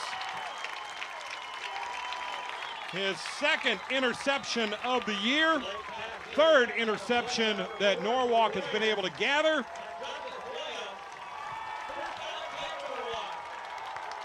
And that's going to go a long way toward icing it. Yeah, and you never like to see unsportsmanlike, but this shows you what the rivalry means. I mean, you see the jawing that's going back and forth. I don't know what team it's on, but everyone was talking to each other in that one. I mean, close proximity. These two teams vying for title in the district, and both great teams. After the play, dead ball, late hit on the defense. Yeah, that's just a frustration penalty right there, isn't it, Justin? Yeah, that's exactly what it is. You can't lose your cool, and it obviously builds on the reason why this is a rivalry and these two teams get together. But just waited on it, much like he did in the end zone a couple of drives ago where he dropped it. That was a similar play, reading the quarterback's eyes, and Blake never looked off his receiver, not 1 second, and Justice Williams capitalized on it. And now Hochstein is going to carry it, and Indianola is going to have to spend timeouts. And this is the first of 3 timeouts that Indianola has at their disposal. But, you know, even in a best case scenario, Indianola would get the ball back with just right around 2 minutes to play. Yeah, the turnover is just far too costly for Indianola tonight. And I tell you what, you got to give Norwalk credit. They had a game plan and they have executed it perfectly. Yeah, they really did, and that's a good job for Norwalk and Coach Patterson to do just that. Be patient. They started the game, you know, having to punt, and then Indianola comes down and takes the lead 3-0. They could have gotten down. They stuck to their plan with Hookstein just running and throwing, having his choice, you know, tucking and running, and a heady quarterback. There were times where, you know, he could have tried to stick it in there, but he didn't. He took off and ran, and that's kind of been the difference. Indianola throwing some ill-advised interceptions when they should have just thrown it out of bounds or taken it off with their legs. Yeah, and Indianola a +6 in turnover ratio coming into play today. Norwalk even, but Norwalk's been the +3 today. Now Hookstein, and he'll just come to a slide. And second timeout called by Indianola. And really for Norwalk, they can just kind of run around for a little bit and make Indianola use their timeouts. Yeah, when things are going right, they're going right. There was obviously a miscommunication between Hookstein and his running back there. Kind of looked around, and then, again, smart decision, just take it and, you know, slide. Don't try to do anything that, you know, is not necessary. So worked out in Norwalk's way and leads to them 3rd and 12, but they have the ball clock rolling a little bit. Well, and for the winner of this game, we talked about this very early on in the broadcast, the winner of this game really has a leg up on at least one of those 2 playoff spots that will come out of Class 4A District 5. And for the loser of this game, that doesn't mean they're out of it at all. But Carlisle and Bondurant Farrar are in the way. Yeah, and then it kind of depends on your RPI as well. So, exactly. You know, if you're Indianola right now being on the short end, you just got to hope that teams like Ankeny Centennial and Pella and Lewis Central continue to play good football. Yeah, it's going to be some big RPI numbers just because of the strength of schedule from both of these teams and some big wins that they have as well. There's a pass across the middle. It's caught. And the clock, timeout called at the 15-yard line. Morawski there on coverage. Jackson Campbell with the reception. And now Indianola's had to use their final timeout. Yeah, this is an eye-opening performance here by the Warriors. I think a lot of people across the state really kind of circled Indianola. You know, for years it was, oh man, Indianola in 4A, they're the smallest school in 4A playing with the big schools. It's not fair. Why do they have to, you know, why can't we figure something out for schools like that? So then they switch it, and now it's flipped. You know, Indianola, one of the larger schools in 4A because there's a 5A, and, you know, Norwalk comes in and they are opening people's eyes right here because a lot of people had Indianola as this is their chance to go down through the state championship and in the Unidome and raise the trophy, and that's why they play the games. The regular season, it means so much, and little did people know that in their own district could be a team that, you know, does what we thought the Indians could do. This is going to be a 32-yard field goal attempt. And the kick is up, and it is good.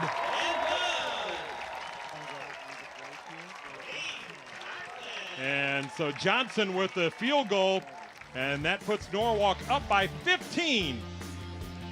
We are down the stretch here of this one, and the MC22 High School Game of the Week.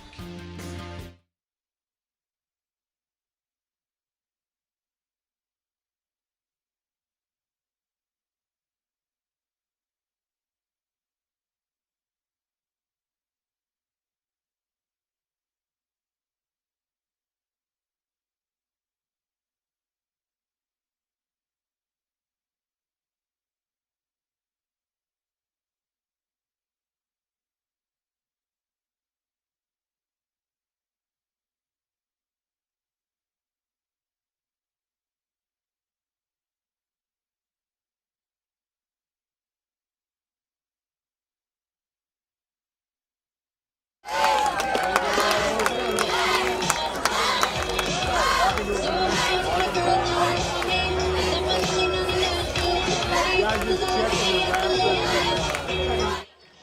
for Indianola, they need a couple of touchdowns, a 2-point conversion, an onside kick, all with no timeouts to use. And now they have switched it up. They put Kingery deep on coverage, has Indianola. I was trying to get their playmakers out there to get the ball in their hands. Kingery's had quite the game for Indianola. And this one will be fielded at the 12-yard line. And Casey Stecker runs it back 20 yards. You know, you were talking, Justin, about how this changed from 5A to 4A. And, you know, when you look at the top 48 enrollments in the state of Iowa, and there's really a difference of over 1,400 students from 1 to 48. So then as you kind of break that down and you go schools 37 to 72, which is what the 4A is, there's a difference of 517 between 37 and 72. So, you know, if you're at the bottom of the enrollment in that top 48, you just couldn't compete with a school that had 1,800, 2,000 kids in it. Yeah, it's extremely tough, and it gets down to the depth. There's another interception, and that will seal it.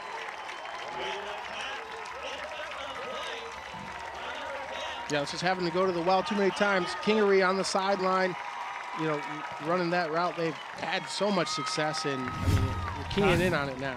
Kai Pearson with the intercept. And now if you are Norwalk, you can just take knees and celebrate this homecoming victory over the #2 team in the state. Yeah, it's a coach's favorite play, the victory formation. And we're going to see it here. Big time game here for both teams. And, you know, only one can come away with the win. And for Norwalk, that's them. That's the purple that's going to be victorious. But these two teams meet again. I mean, there's a lot on the line. And throw the records away, because this is, you know, aside from a couple of mishaps, interceptions, extremely close game. And you can see Hookstein taking his time before he took a knee. Indianola cannot stop the clock. Norwalk is going to improve to 5-1. Indianola is going to fall to 5-1.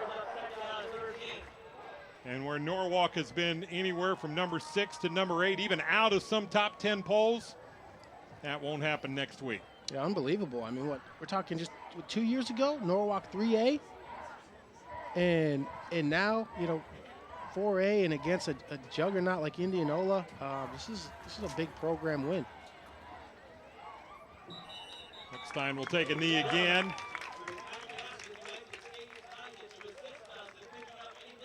He'll have to do it one more time. Tough day for Eric Kluver and the Indians over at Indianola, but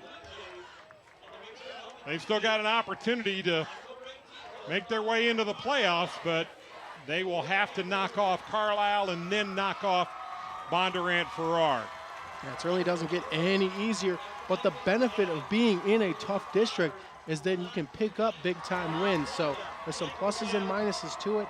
Indianola hopes it to be a positive if they can pick up those wins. That is going to do it.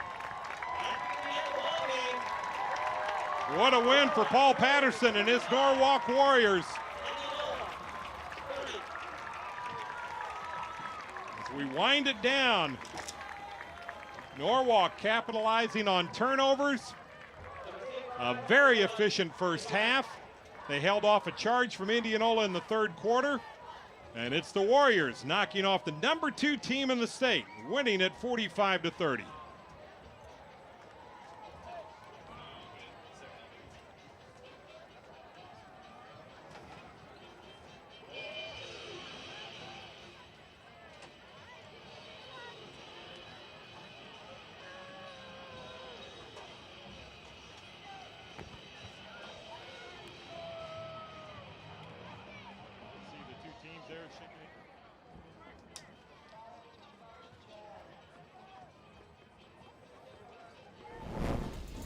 Take take a look at our player of the game today, Justin Cerency, and this one was pretty easy.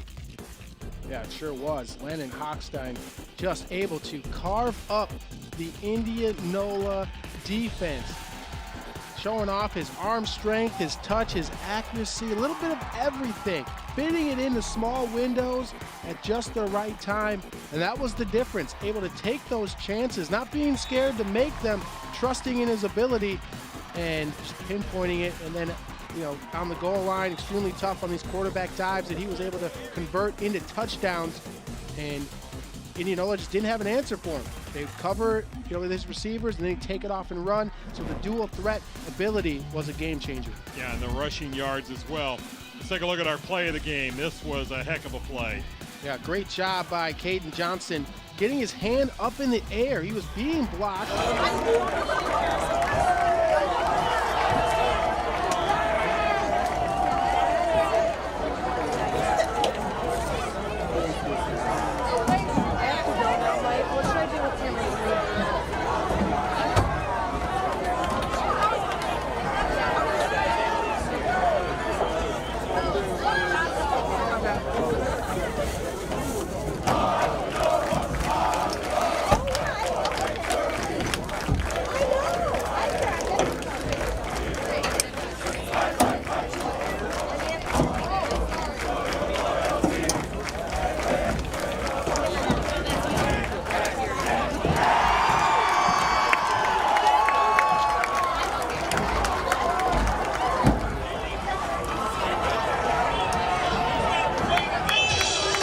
Off to a new heck of a start for the new school. That is coming up next Friday night here on MC22. So we thank you for joining us here from Norwalk tonight. Heck of a ball game for Justin Cerency, Jeff Pearson. So long from Minard Field in Norwalk, and you've been listening to or watching the high school football game of the week from MC22.